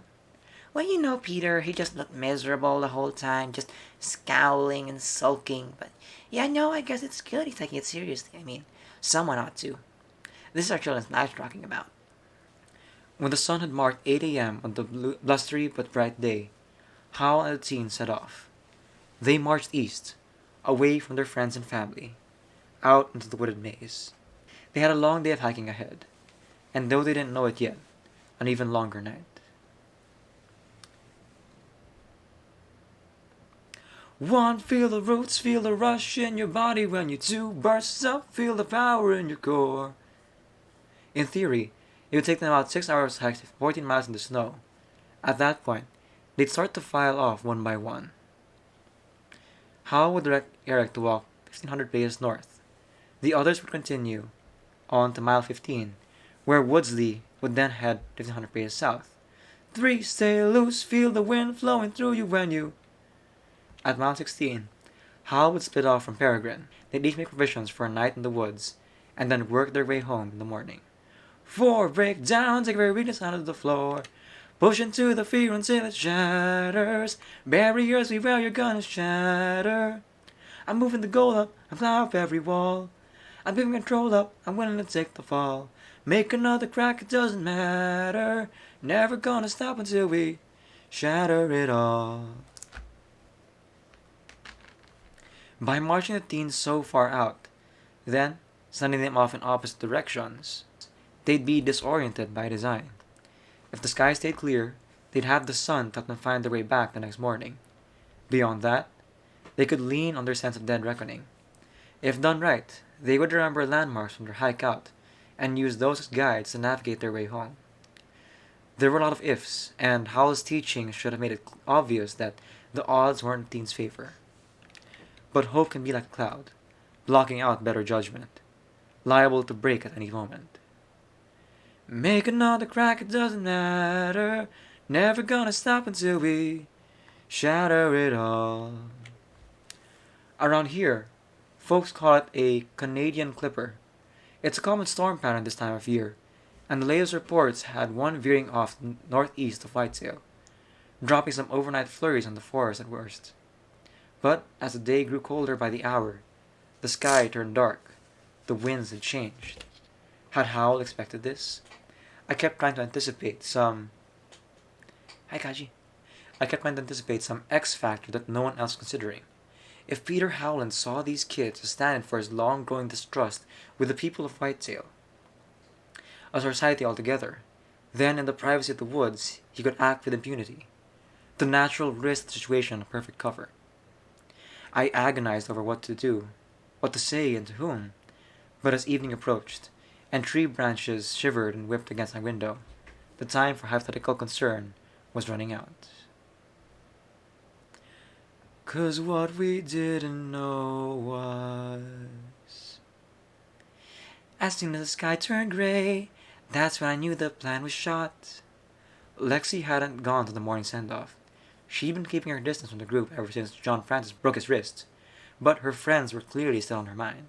I try not to worry all day, but now the snow keeps falling. I can't just sit around and watch. The storm began in earnest around 5 p.m. Lexi immediately sprung into action while the rest of us clung to hopeful excuses. The snow was rising, and we only knew what we knew. When your baby's out there hiking into the woods, and there's a blizzard, nasty blizzard, you wish that you could go and help him. But clearly, that's not an option now. Irene was scared. So were Eric's parents, and Kathy. But they found some comfort in the fact that they had made sure the teens packed for exactly these conditions. Peregrine couldn't fight me on the logic of it. The goal was to find your way when you're lost, not freeze to death for no reason. So they don't have a compass or a cell phone or any of that, but they got jackets and a tarp. But Lexi saw a different threat. What would happen after the storm? 'Cause what we didn't know was... It's not just about making it through the night. It's about dead reckoning. When they wake up in the morning, after the wind and the snow, things are gonna look different. Their landmarks won't be the same. Their chances of finding a path home go way down. Howell certainly would have known this. The question is, when did he know it? And could he have turned the group around in time? Sheriff Ford thinks that they'll be fine with what they packed. That's why I called John Francis. He knows how we have to act. The walls of snow, the fallen trees, they'll walk in circles till they freeze. So, together, Lexi and John Francis formulated the plan. They needed a team, and they needed to wait until the storm passed. They tried to stay calm, wind blowing through, all through the night. Their imaginations running wild with what their friends might be going through alone in the woods. We lost the sun early, when we were all still together, but after we broke off, I think that's when I knew for sure it was going to be a storm. That's when I got scared. I spoke to Peregrine 2 days after she made it out alive. She was raw, still processing. Take me up to that point. So you're all together, you leave the crowd behind that first morning. And we walk for a long time, in almost total silence. What are you thinking while you walk? This is harder than I thought it would be. So then, you each separate. You're alone. How are you feeling? I'm feeling really tired. I mean, I just hiked all that way, and within the hour I feel the first bit of snow, and it's like, it hits me how stupid of an idea this was. I keep thinking about how Eric and Woodsley are out there, somewhere, about to be crushed by it too, and everyone back home just worried and helpless. It's not that I don't think they can handle it. I know they've worked hard to get ready for anything, but the storm... What happens out there if I let them walk back? If I let them walk back alone? If I know they've prepared, but you can't prepare for that? And if they don't make it home? Lexi insists she understands the risks, but that they'll bring supplies and enough people for a proper search and rescue team. And this is the point, right? If we were better prepared as a community, We would have gotten to Jacob sooner. 1 second I'm looking for kindling, and the next I'm looking behind a tree with snow just thrashing down from every direction. We got a whole team. Woody's brother, Shannon, is coming with us. Eric's dad, Aunt Kathy, and you'll be there. I don't remember explicitly agreeing to be part of the rescue mission, but I guess we're past that. Well, the way Lexi put it, I mean, how hard would it be for them to find their way? I can't wait for it this time. Not again. I keep having flashes of Eric and Woodsley, and wondering where they are and if they're okay, and the snow drifts just keep getting higher and higher. They need us now out there. They need us now out there. They need us now out there, oh out there. And this time we will find them. My body gave out. I was so exhausted. I fell asleep. At some point, yeah. I don't really remember. That night feels so long ago. The storm finally let up around 4 a.m. the next morning. Within a couple of hours, Lexi and John Francis assembled their team. They knew they could use Hal's help, but he wasn't due back from the woods for at least another half a day. They couldn't wait that long. They set a course into the forest along a frozen tributary of the Whitetail River. Their hope was that the landscape would push the wandering teens towards the riverbed, and that we might be able to receive them there. It's not as cold as I expected. No, sir. No, not at all. The search team spans a wide range of skill and temperament. There's the younger folks, John Francis, Lexi, Woody's brother Shannon, and the adults, Donald, Kathy, Eric's dad, Fordham, and me. See what I bought? Yeah, I did. On a full tank, I can get at least 200 miles on the Sidewinder, so it shouldn't be too bad. Yeah, you take him out in the backwoods? Well, not in the backwoods necessarily. Yes, Donald Van Kalkar is coming with us and bring his favorite snowmobile. John Francis' only chance of being allowed to go on this mission was to get Donald on board. He convinced his dad, with a bit of his own medicine. I told him, Pops, there's a price for proper living. Proper living means you stand when your neighbor needs a hand. You find a way. Okay. There's a price for proper living. Proper living builds a debt. Do your part, they won't forget, and someone's always gonna pay. We all good? Yeah, okay, yep. Alright, let's go. Keep an eye on the person in front of you and watch your feet around deep snow. I woke up in a daze. I knew the snow was a huge problem, but something about it, I had this feeling Jacob was there with me. Yeah? Because I was lost. Actually, like he had been. It was horrible. And that made me think about Eric and Woodsley again, and how, this wasn't what they signed up for. So that's when I decided I had to go look for them first. Before anything else, I owed them that. Each of the teens could have walked anywhere that morning, but Peregrine sensed that they all headed to the same place. Oh, what stood out to you about the clearing? Well, it was last time we were all together. Hal said we'd made 14 miles, and he was about to send Eric off, but then he stopped. And that's why I sure didn't remember it, because Hal noticed this patch of striped coral root, deep red-purple stems, and he just walked up to it and stared at it. And we had hiked about 6 or 7 hours with almost no breaks, so Eric and Woodsley looked at each other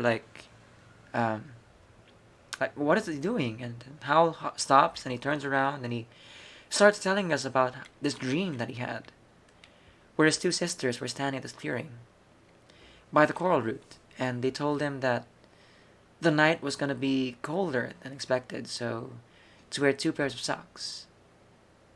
I didn't even know he had sisters. Peregrine was confident Woodsy and Eric would share her instinct that morning after the storm. Remembering that spot and seeking it out, she lifted her boots through a foot of snow towards what she hoped was the direction of the clearing, hiking deeper into a vast ocean of green and brown and white. I don't want Eric to think we have faith in him to find his way back, you know. I think it's great what they did. Eric's dad, Fordham, has a thick, grey mustache and an impressive head of hair that blends in with the snow-covered landscape. He's a broader version of his son, and he's the only one of the adults who seems to be in serviceable shape for this mission. But, we'll find him. I keep trying the river still there on my left, like it's gonna move or something. You know, I'm just glad we got, in the distance you hear, Donovan Calcar struggling with his snowmobile. The damn piece of junk! I swear, it just can't handle the slightest bit of... You gotta be kidding me! The kids had to tell him the snowmobile was a bad idea. He just didn't seem too keen on taking advice. Miles away, trudging through the forest, through drifts, Peregrine hiked 3 or 4 miles in what she thought was the direction of the clearing where they were last all together. So I'm walking southwest, I think, at this point, and there was a ridge that couldn't have been more than a mile from the clearing, but I'm not seeing it. As time passed, she knew something was off. Every few minutes she would shut her eyes to avoid feeling lightheaded. When she reopened them, she could briefly see the landscape for what it was, before it all blended together again. It was alarming, and isolating, and still very, very cold. The moss on the bottom of a tree, a ridge in the distance, a flash of despair. It's a colorless echo of the world you've known. The forest fades to ice and smoke. It surprised Peregrine how quickly she began to feel this powerful tug of desperation.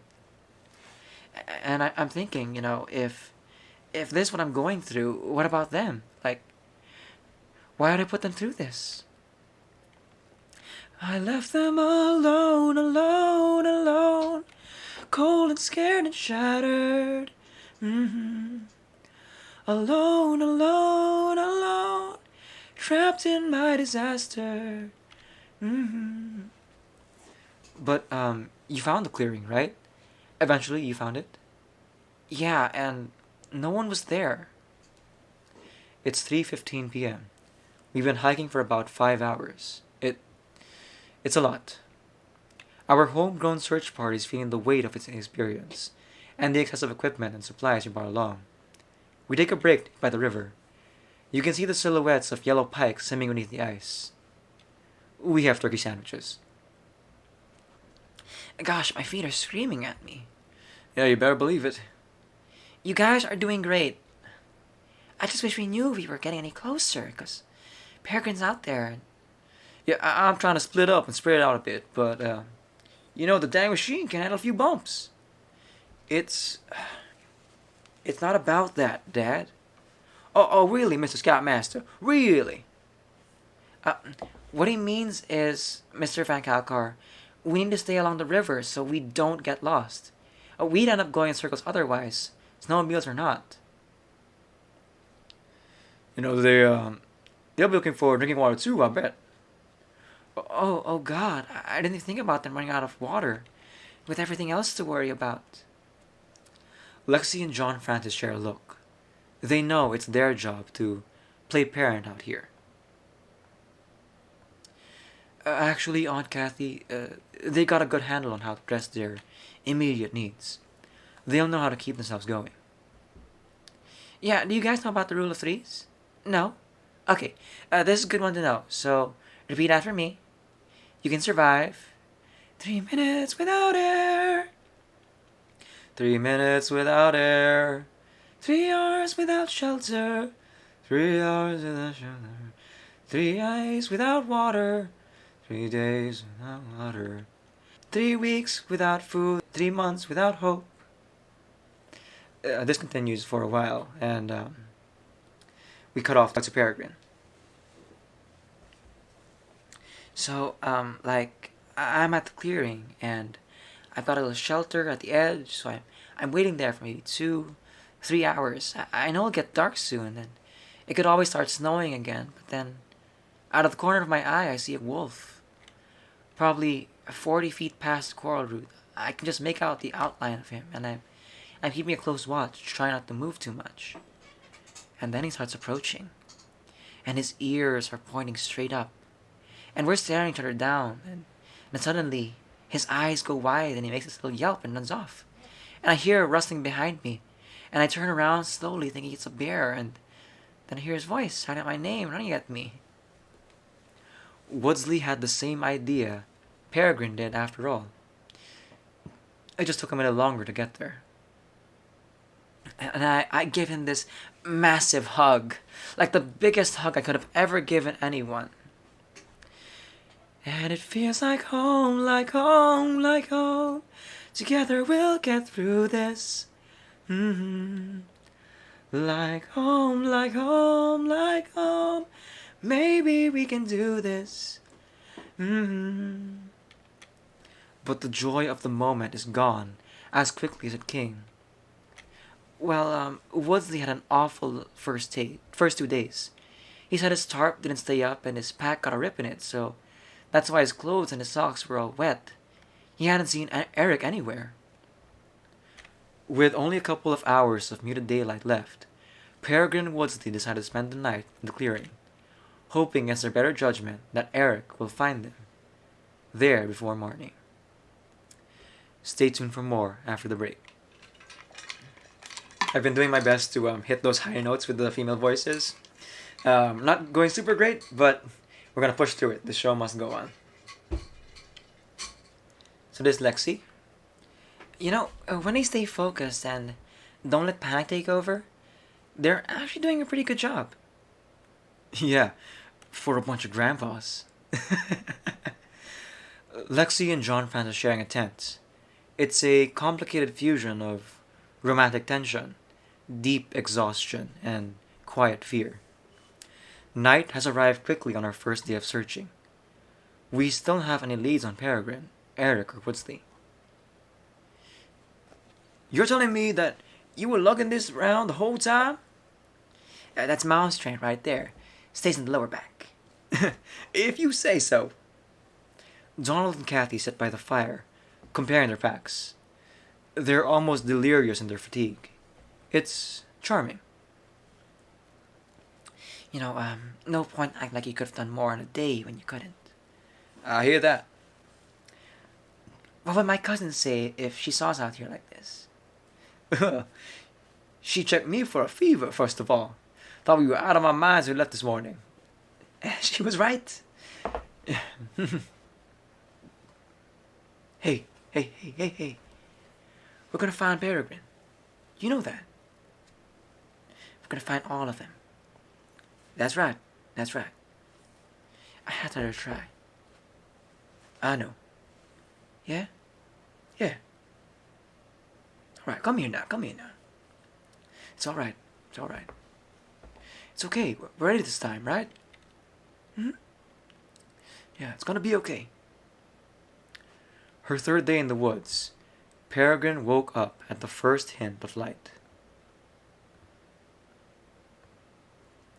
I open my eyes and Woodley's already got beans going on a fire, and he's trying to be funny, and so there's this whole mom thing like, "Good morning, sweetie," and "Did you sleep well?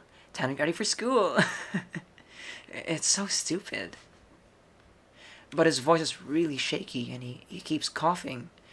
You can tell he's cold, but we had to leave soon. So, why did you leave the clearing? Well, I thought, wherever Eric is, if he hasn't found us yet, then we need to go find him. How? Well, I noticed that the land is sloping in one direction, and usually that's a path towards water, so I'm thinking maybe Eric will head that way too. Assuming he's anywhere nearby. Woodsley agrees, and so we move out. and you're feeling hopeful. I'm feeling hopeful. Miles of trees away, the search and rescue team arose with distinctively less prep and purpose. John planted a small fire going for coffee. His father insisted. My rule of threes has coffee in it. 3 hours without caffeine, somebody's gonna die. Lexi tries to rally the group to get us moving, but it's not easy. If we could get a few miles in before noon, we'll be in good shape. I'm ready to go. When the rest of you are. So, what exactly is the difference of this part of the river or 5 miles down the river? I mean, they don't know where we are either way, right? I'm just saying. I'm not trying to lose my knees for nothing. Dad, we haven't gone far enough in yet. If one of them tripped and got hurt, then... Oh, okay, I'll say. So now you're trying to save them from tripping over their own feet? You don't have to do that, Donald. Do what? Mr. Van Kalkar, it's okay. We'll go when you're ready. Oh, okay. I'm holding everybody up. I'm the problem. That's not what Donald, no one's saying... No good deed, I tell you. No good deed with you people. No good deed. Donald walks off in a huff. He catches himself before it goes too far. He broods from a safe distance. The rest of us finish packing up camp. Quietly.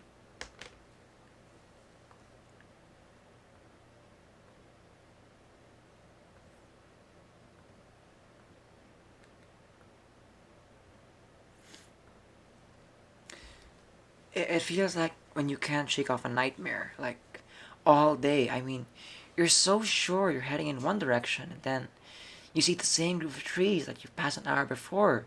Your brain starts to overload, shut down. It's terrible. Peregrine's instincts about the slope of the land were wrong. They hadn't found the river, and Woodsley can't stop shivering. I remember thinking, we actually might never find our way out, let alone find Eric. And Woodsley's having a lot of trouble keeping up, so I tell him, maybe you should stay here and I'll go try to find a landmark we can identify. But he thinks that's a bad idea for us to split up, and he's fighting me on it, and then all of a sudden he stops talking. And he's looking past me with these huge eyes, and I turn around to see what he's looking at, and it's a wolf. I want to say it's the same one from before, but he starts walking towards us.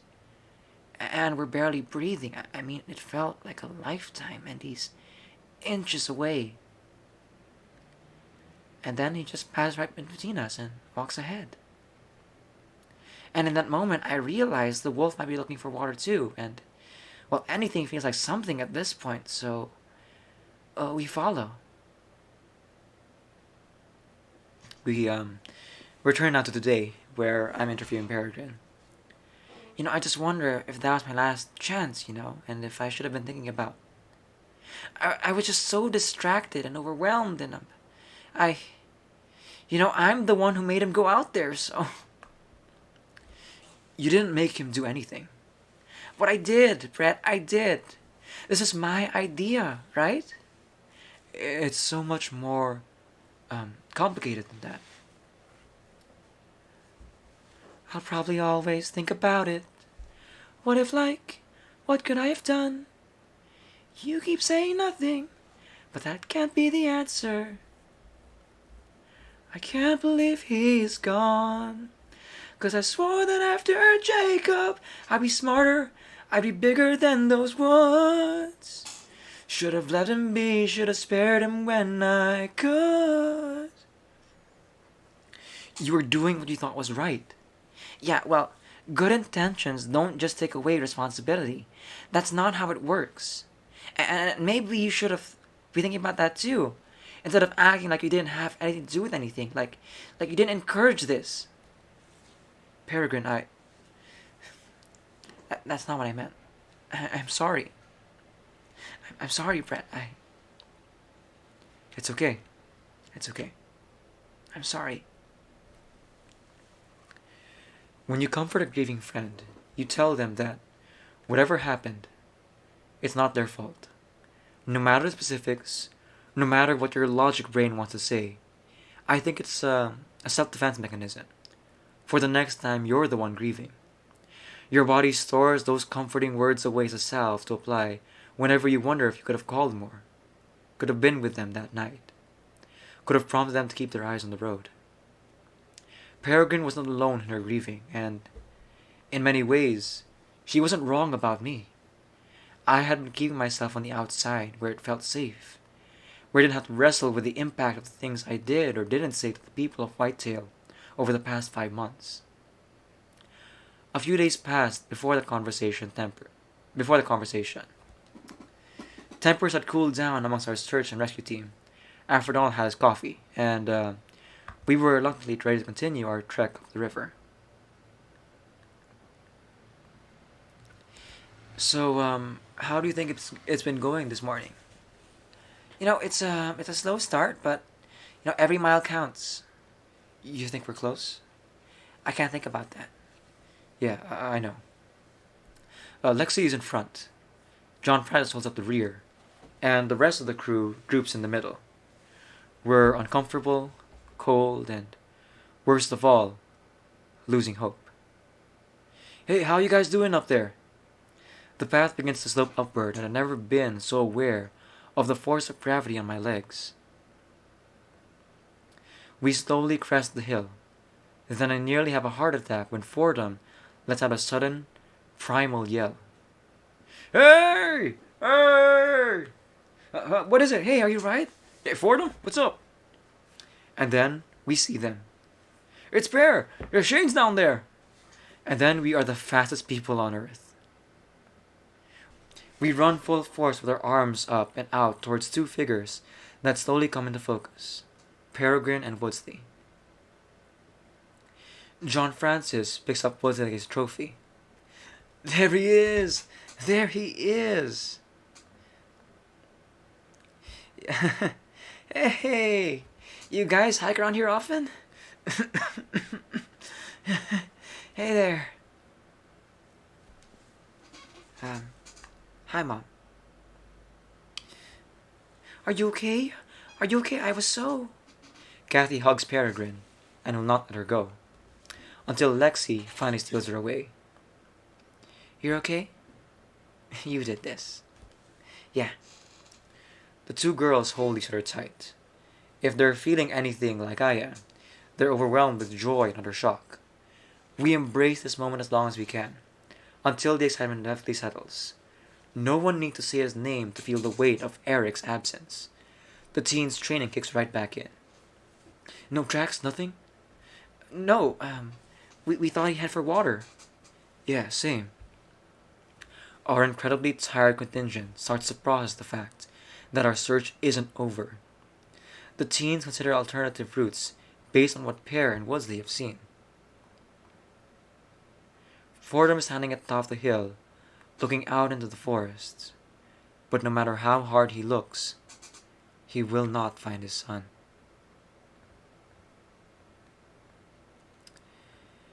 "'Cause what he didn't know was...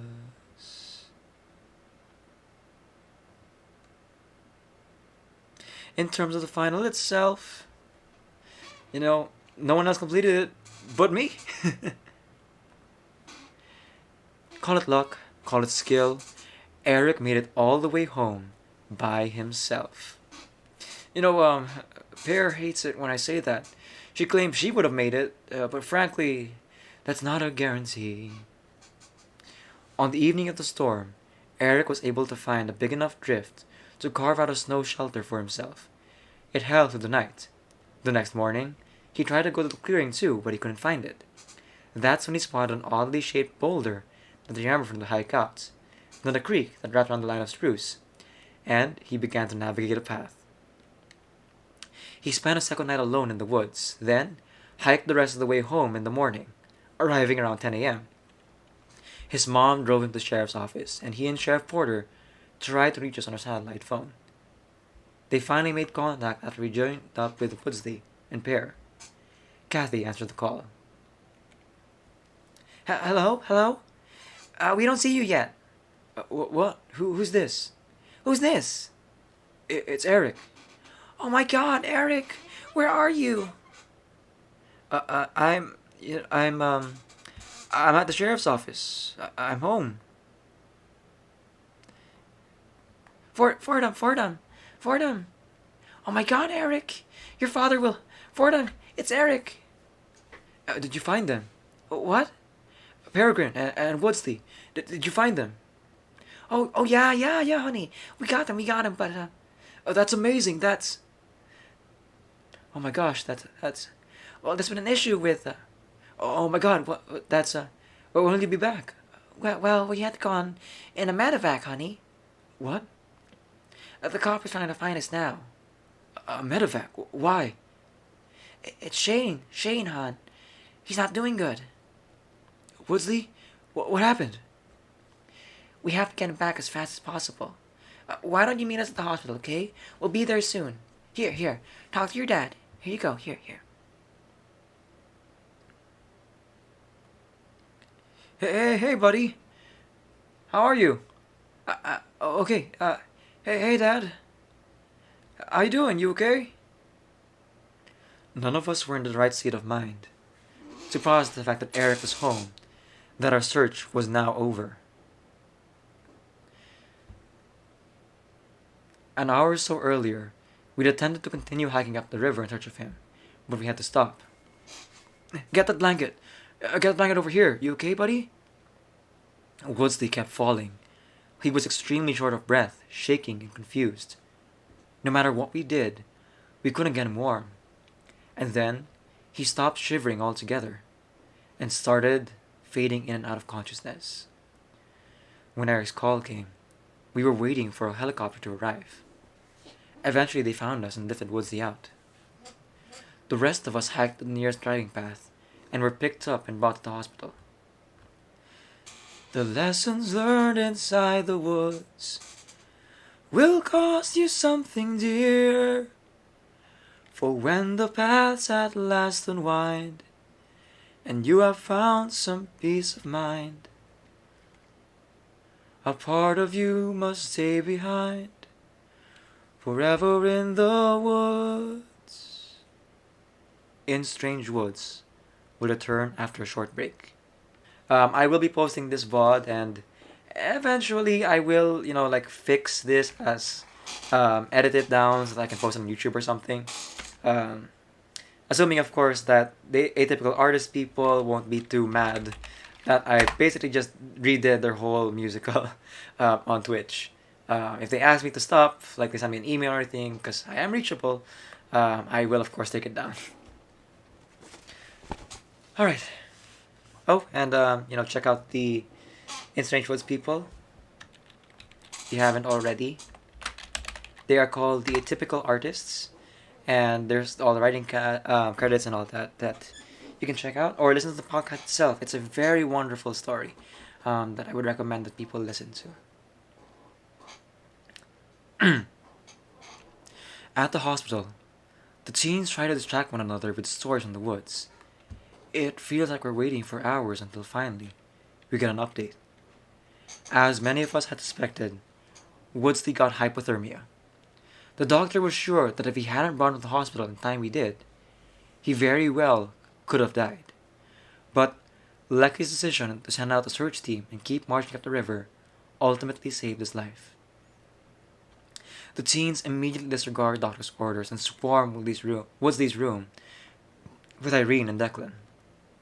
I can hear them laughing and shouting from down the hall. I wait in the lobby with the other parents. I'll tell you straight, Brett. Those kids? Nah. Kids ain't the right word. Those young men and women and people. What they did, what they endured, I ain't seen nothing harder than that out there. No limit to what they can do now. No limit. I breathe out for what feels like the first time in 3 days.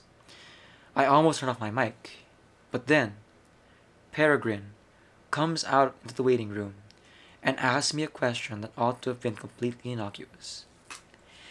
Hey, Brett, do you want to come with us to go see Hal tonight? Sure, yeah, that'd be great. Nice! We did it! But what we didn't know was We wouldn't find Peter Howland at his cottage that night. Amidst the emotional wave of the past 48 hours, no one had thought to ask whether or not he made it back home. We assumed, I guess, that Howell, of all people, would have been able to find his way back without any problems, despite having hiked 16 miles with the teens, far from any trail, and gotten stuck in the same blizzard they all had, with even fewer supplies on hand. You want to believe that the fight will be fair, that someone will come or that someone will care. Howell would likely laugh at our assumptions, how we still hadn't grasped the power of nature, and how small we were in its wake, how unbelievably lucky we'd gotten to recover the others, and how foolish we'd been to think we deserved that luck. That's the mark of a man who cannot be saved.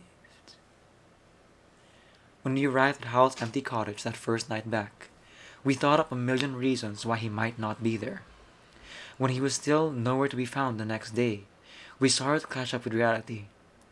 Peregrine went to the sheriff's office.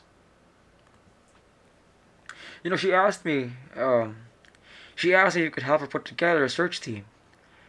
I sort of let her talk herself out of it. She knew as well as anybody that we had missed her window and that her friends were in no shape to go back out there. I promise we sent a copter. Sheriff Porter's aerial search was fruitless. He called it off after 4 days.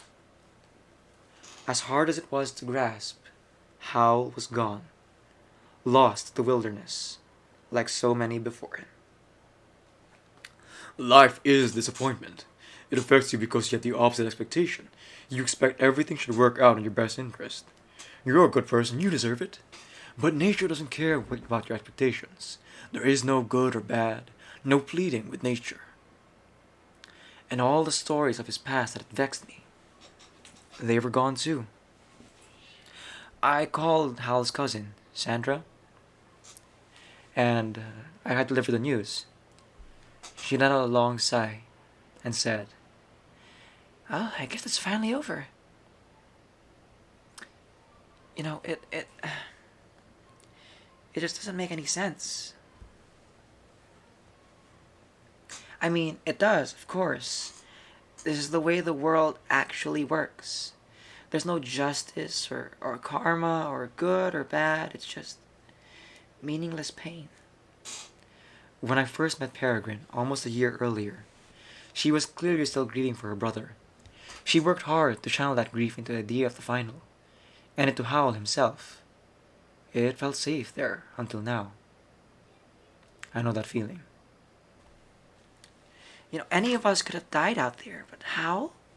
I can't see it. I can't picture him out there, hurt or lost. Unless that's not what happened. But that is what happened. What if he made a choice? What do you mean? To die? Or leave? Like he chose to abandon us? It wouldn't be about us. I told Peregrine about the night Howell showed me the photos of him in Gerda, and about the letter I had seen at Sandra's.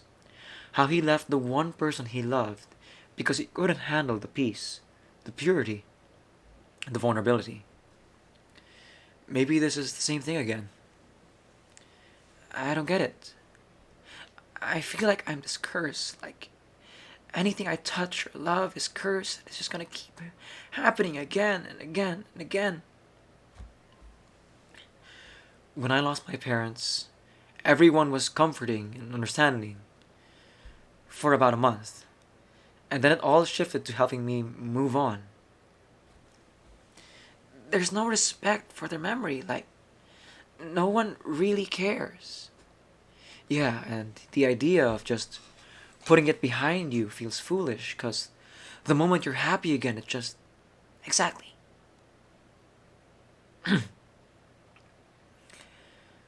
When you're used to the trees, when you're used to the chaos of clouds hanging over your head, something sad never stops feeling sad. Something sad feels like home.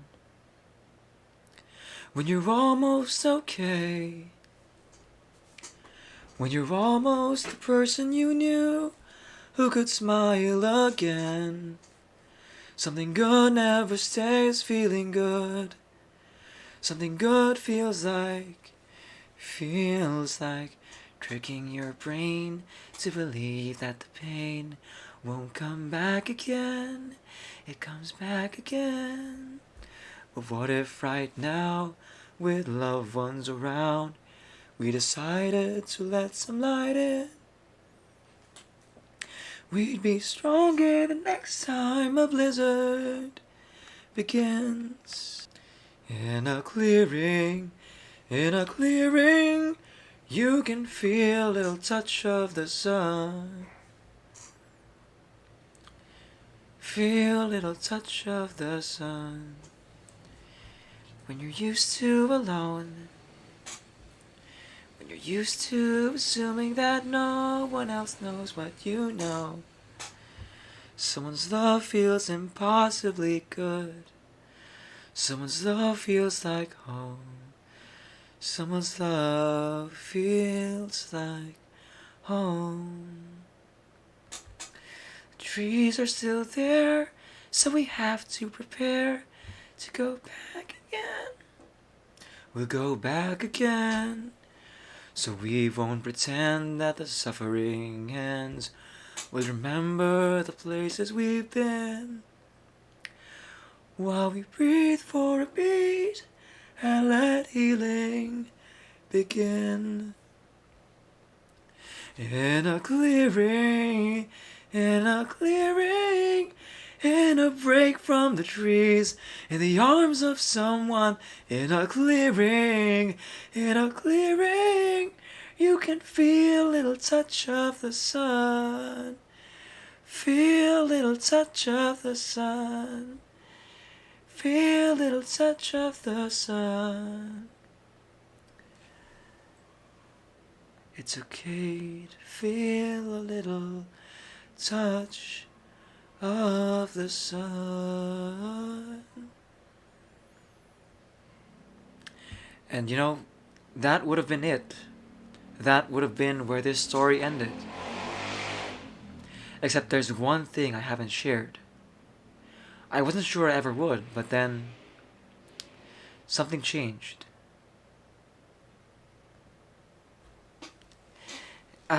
She's a chem major, so I never see her. She's not neater than I am, in case you couldn't tell. It felt right to tell Peregrine first. This is our fridge. Nice. Pretty much everyone on the floor uses it. Oh my god, it's packed. Right. In the fall, a few months after the final, I go to see Peregrine during her first semester at college in St. Paul. She's on a path to double major in poli-sci and anthropology. We sit down together in her dorm room. Hey, is everything okay? Yeah. So, do you remember Gerda Polnick? The woman Hal was in love with, who gave him the cottage when she passed? Yeah. So I want to tell you that Gerda Polnick is actually my great aunt. Oh. Wow.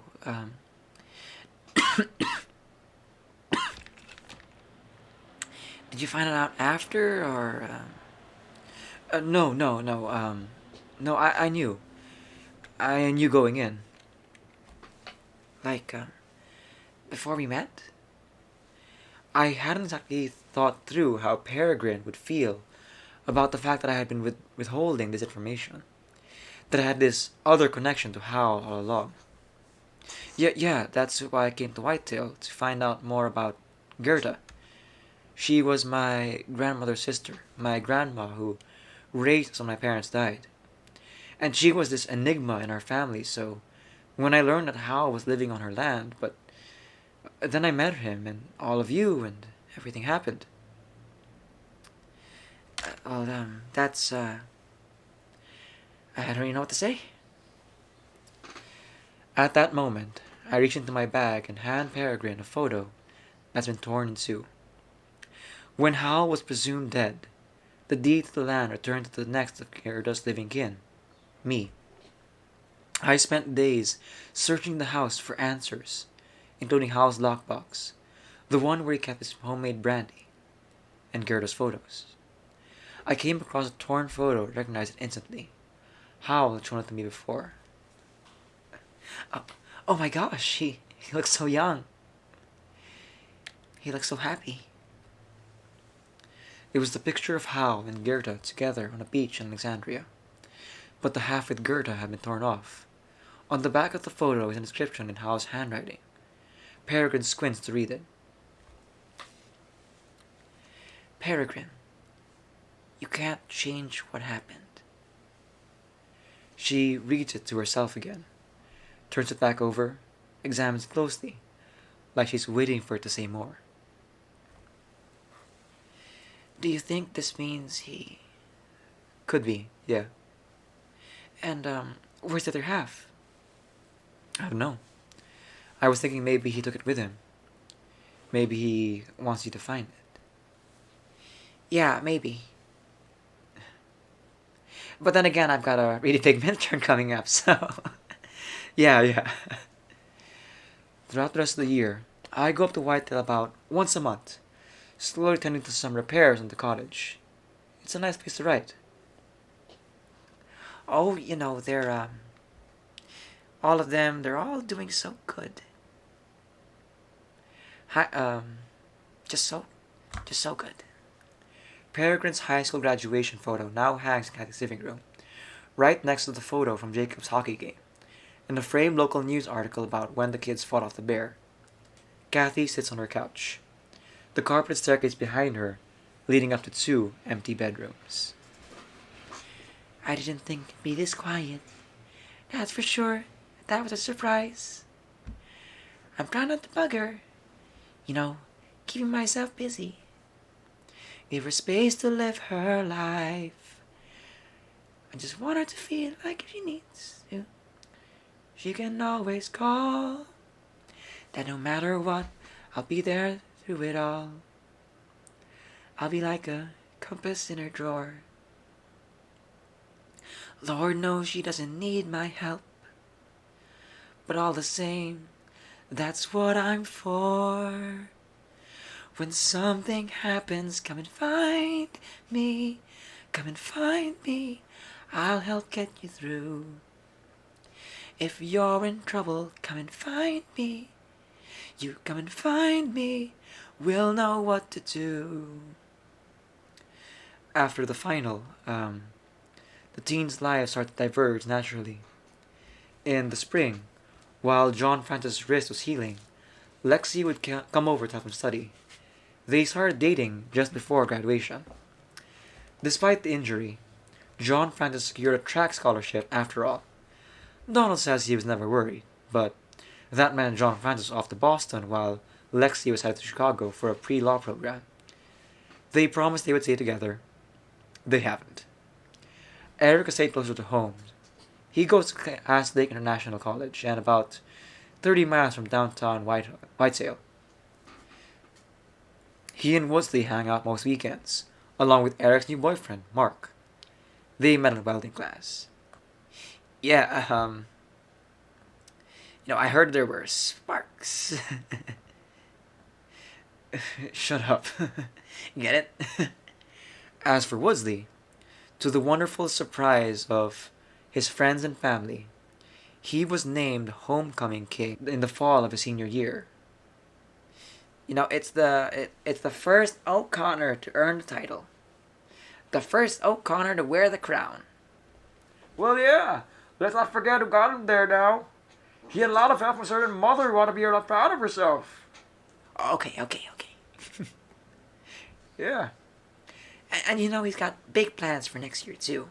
I'm not supposed to spoil it, but I'm gonna tell you, no spoilers, right? Is that what he says? That's what they say. No spoilers. At Irene's fourth annual, ill-advised turkey drop, Kathy will ask Peregrine what she thinks about her mother moving in with her. Or rather, um, Kathy will ask Peregrine what she thinks about her mother transferring hospitals and moving to St. Paul. Peregrine will instantly forget that it isn't cool to be excited about your mom moving closer to you in college. The two will immediately start making plans for all the restaurants they have to eat at together. When something happens, come and find me. Come and find me. I'll help get you through. I never thought she'd ever leave Whitetail, but I'm so proud of her. We do Sunday dinners. She brings her laundry. It's nice to have a lifeline nearby. And when I'm lonely, she'll remind me. Come and find me. Oh, find me. I get lonely too. I get lonely too. But come and find me. And there's nothing we can't do. During their first Thanksgiving break, the teens all come back from home from school. They talk about college life and recount the memories of their time together out here. Peregrine digs 2 small holes where they plant a pair of trees, one for Hal, one for Jacob. The trees will grow tall like sentinels, standing watch over the forest for generations to come. 2 landmarks to look out for those who feel lost or alone in the woods. In Strange Woods is a production of Atypical Artist. The series was created and written by Jeff Lupino Esposito, Brett Ryback, and Matt Sav. The series was directed by Jeff Lupino Esposito, music produced by Matt Sav and Evan Cunningham, and sound design by Brandon Google and Steven Jensen. In Strange Woods is produced by Matt Sav, Brett Ryback, Jeff Lupino Esposito, Lauren Shippen, and Brigham Snow. The series featured performances, in the original performance anyway, Brett Ryback, Lily Mae Harrington, Donna Lynn Champlin, Patrick Page, Larry Bates, Michaela Watkins, Christian Braun, Jonah Platt, Ryan Alexander Holmes, Lana McKissick, Philip Lives, Brigham Snow, Raymond J. Lee, Lauren Shippen, and Beth Level. With additional performances by Julia Addis, Christian Barillas, Jamison Hazy, Jeff Lupino Esposito, Vanessa Mizzoni, Brett Pope, Daniel Robe, and Matt Sav. But in this specific scenario, all the voices were done by me, the Captain Lydia. The series was edited by Lauren Shippen and Jeff Lupino Esposito. Title director Matt Sav, production manager Lillian Holman. The show was mixed and mastered by Evan Cunningham. Musical direction by Brett Ryback, and the new show art is by Carlos Garcia. There were instrumentalists as well. Andrew Ansmeister on guitar, banjo, mandolin, Alex Tree on guitar and bass, Keel Fair on drums, Evan Cunningham on drums and piano, Chiara Anfiero on violin and viola, Liam Metzer on cello, and Greg Bradley on clarinet, which you can only hear in the podcast version, so check it out if you're interested. Special thanks to Nick Yearly, Stelios Feely, Sam Reeder, and Podfund. In Strange Woods was recorded at the Fairfax Village Studios in West Hollywood, California, and that was the last part we just did. Thank you everyone for joining the stream, listening in, showing up, and celebrating hitting affiliate with me. I'm really glad I got to do this because, I've been going for affiliate for a while, but we actually became affiliate much faster than expected, so I had to go big or go home, and just what do you call this? Just perform this whole musical thing. And I'm really glad with how it turned out, even with all the technical difficulties and the scuffness of, me losing my voice from the start, right? I got sick before the stream. And at this point, you can hear my voice like cracking and rasping and all that. But I really enjoyed performing for everyone who ended up watching the stream. For the few people who stayed all throughout, my goodness, thank you so much. Hope you enjoyed the story. Hope that um, you take the power message out of it, because it's not about leading yourself deeper into grief, or getting yourself like stuck in or your negative thoughts or your emotions. It's that you can go through it, and it's okay to feel that um, those emotions, right? But you don't have to go through it alone, and it's not going to be all the time. Every now and again, it's okay to be happy. It's okay to be okay with yourself, and that's really the message that I want people to take away from the story.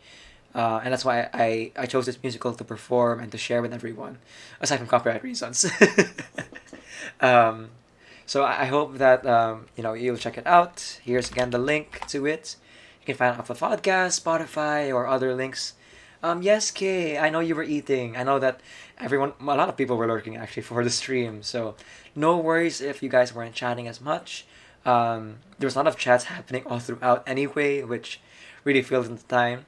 Um, this 8-hour stream, I only plan to do 7, so we're about hour over time, over budget. But we made it through.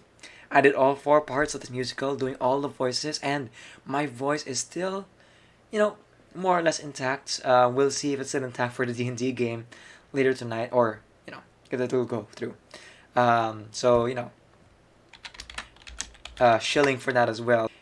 By the end of it, there's a lot of implications, right? Where we started with this teen who got stood up by his date. His best friend wasn't as attentive, to him being in a bad mood, took drugs of alcohol, and during the after party in the middle of the woods, he got lost and died. And it's a tragic loss for an 18-year-old.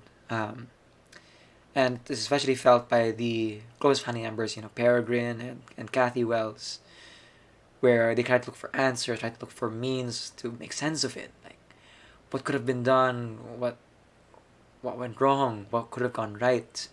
And so, Peregrine kind of looked to Howl, the person who found her brother's body, for the end of the search. Howl is a recluse with his own traumatic history that stops him from being able to connect with people, right? He has this really intense philosophy about death and surviving, and how you should treat the world, and that it's never going to be fair to you, that you always have to prepare for the negative. And while there is some logic in his philosophy, that frank objectivity, it's not the end all be all of life, right? Because objectively, if you want to survive, yes, you have to prepare. But on the smaller picture, on the subjective scale, you have to look for, like Kathy mentioned at the beginning, things to get you up in the morning, things to look forward to, things that make life worth living. It's not just enough to survive. And maybe Hal knew that too, because part of his 3 rules was 3 months without hope. And I feel like, he spent that month acid in his cabin, the month he was fighting those charges, and then the month leading up to the final. So I think it's possible that Hal, by that point, had already lost hope for too long. And that's why he chose to get lost in the woods and not come back. His history of his family profiting from war, and then whether or not his inaction actually led to the deaths of his family or not, whether or not it was his fault, remains to be seen. Right? It's obscure. It's left to the interpretation of the person listening or reading the story. But I like to believe that maybe Hal did tell his father or his uncle, but they just didn't listen. Or even if he didn't, it's not necessarily his fault. His job was to overlook things, and he did mention that, right? He told his father about the drums, that they were cheap and that there were cracks in them, but his father didn't listen.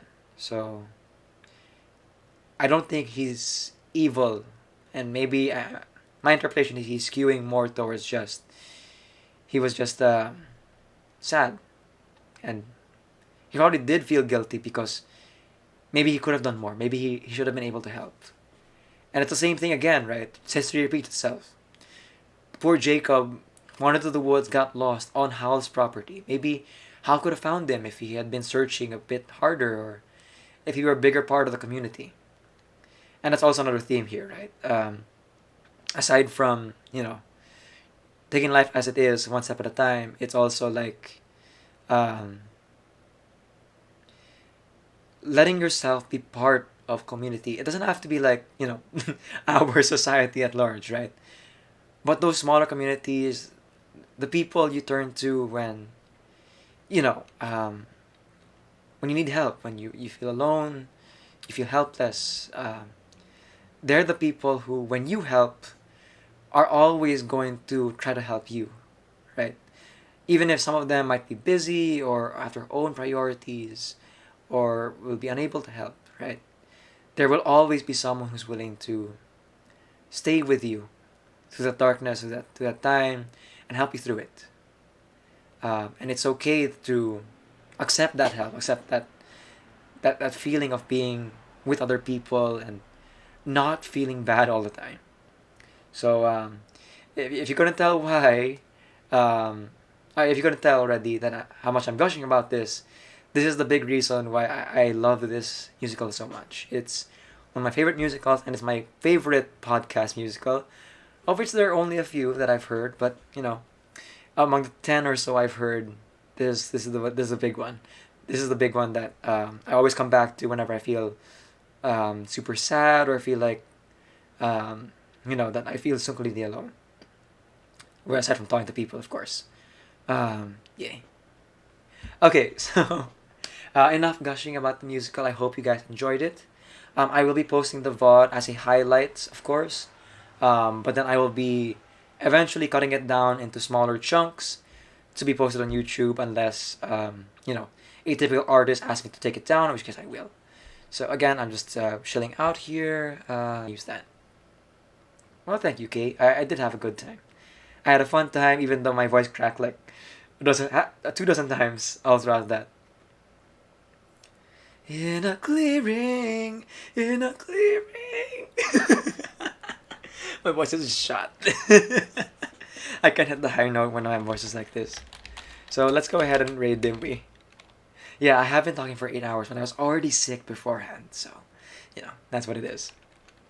No, whenever we're gonna vibe or hang out, my streams are always open. Alright. Just keep in mind that Decaf NVIDIA is created under Creative Commons Attribution Non-Commercial Share Alike 4.0 International License. Off you get. You can ring my bell,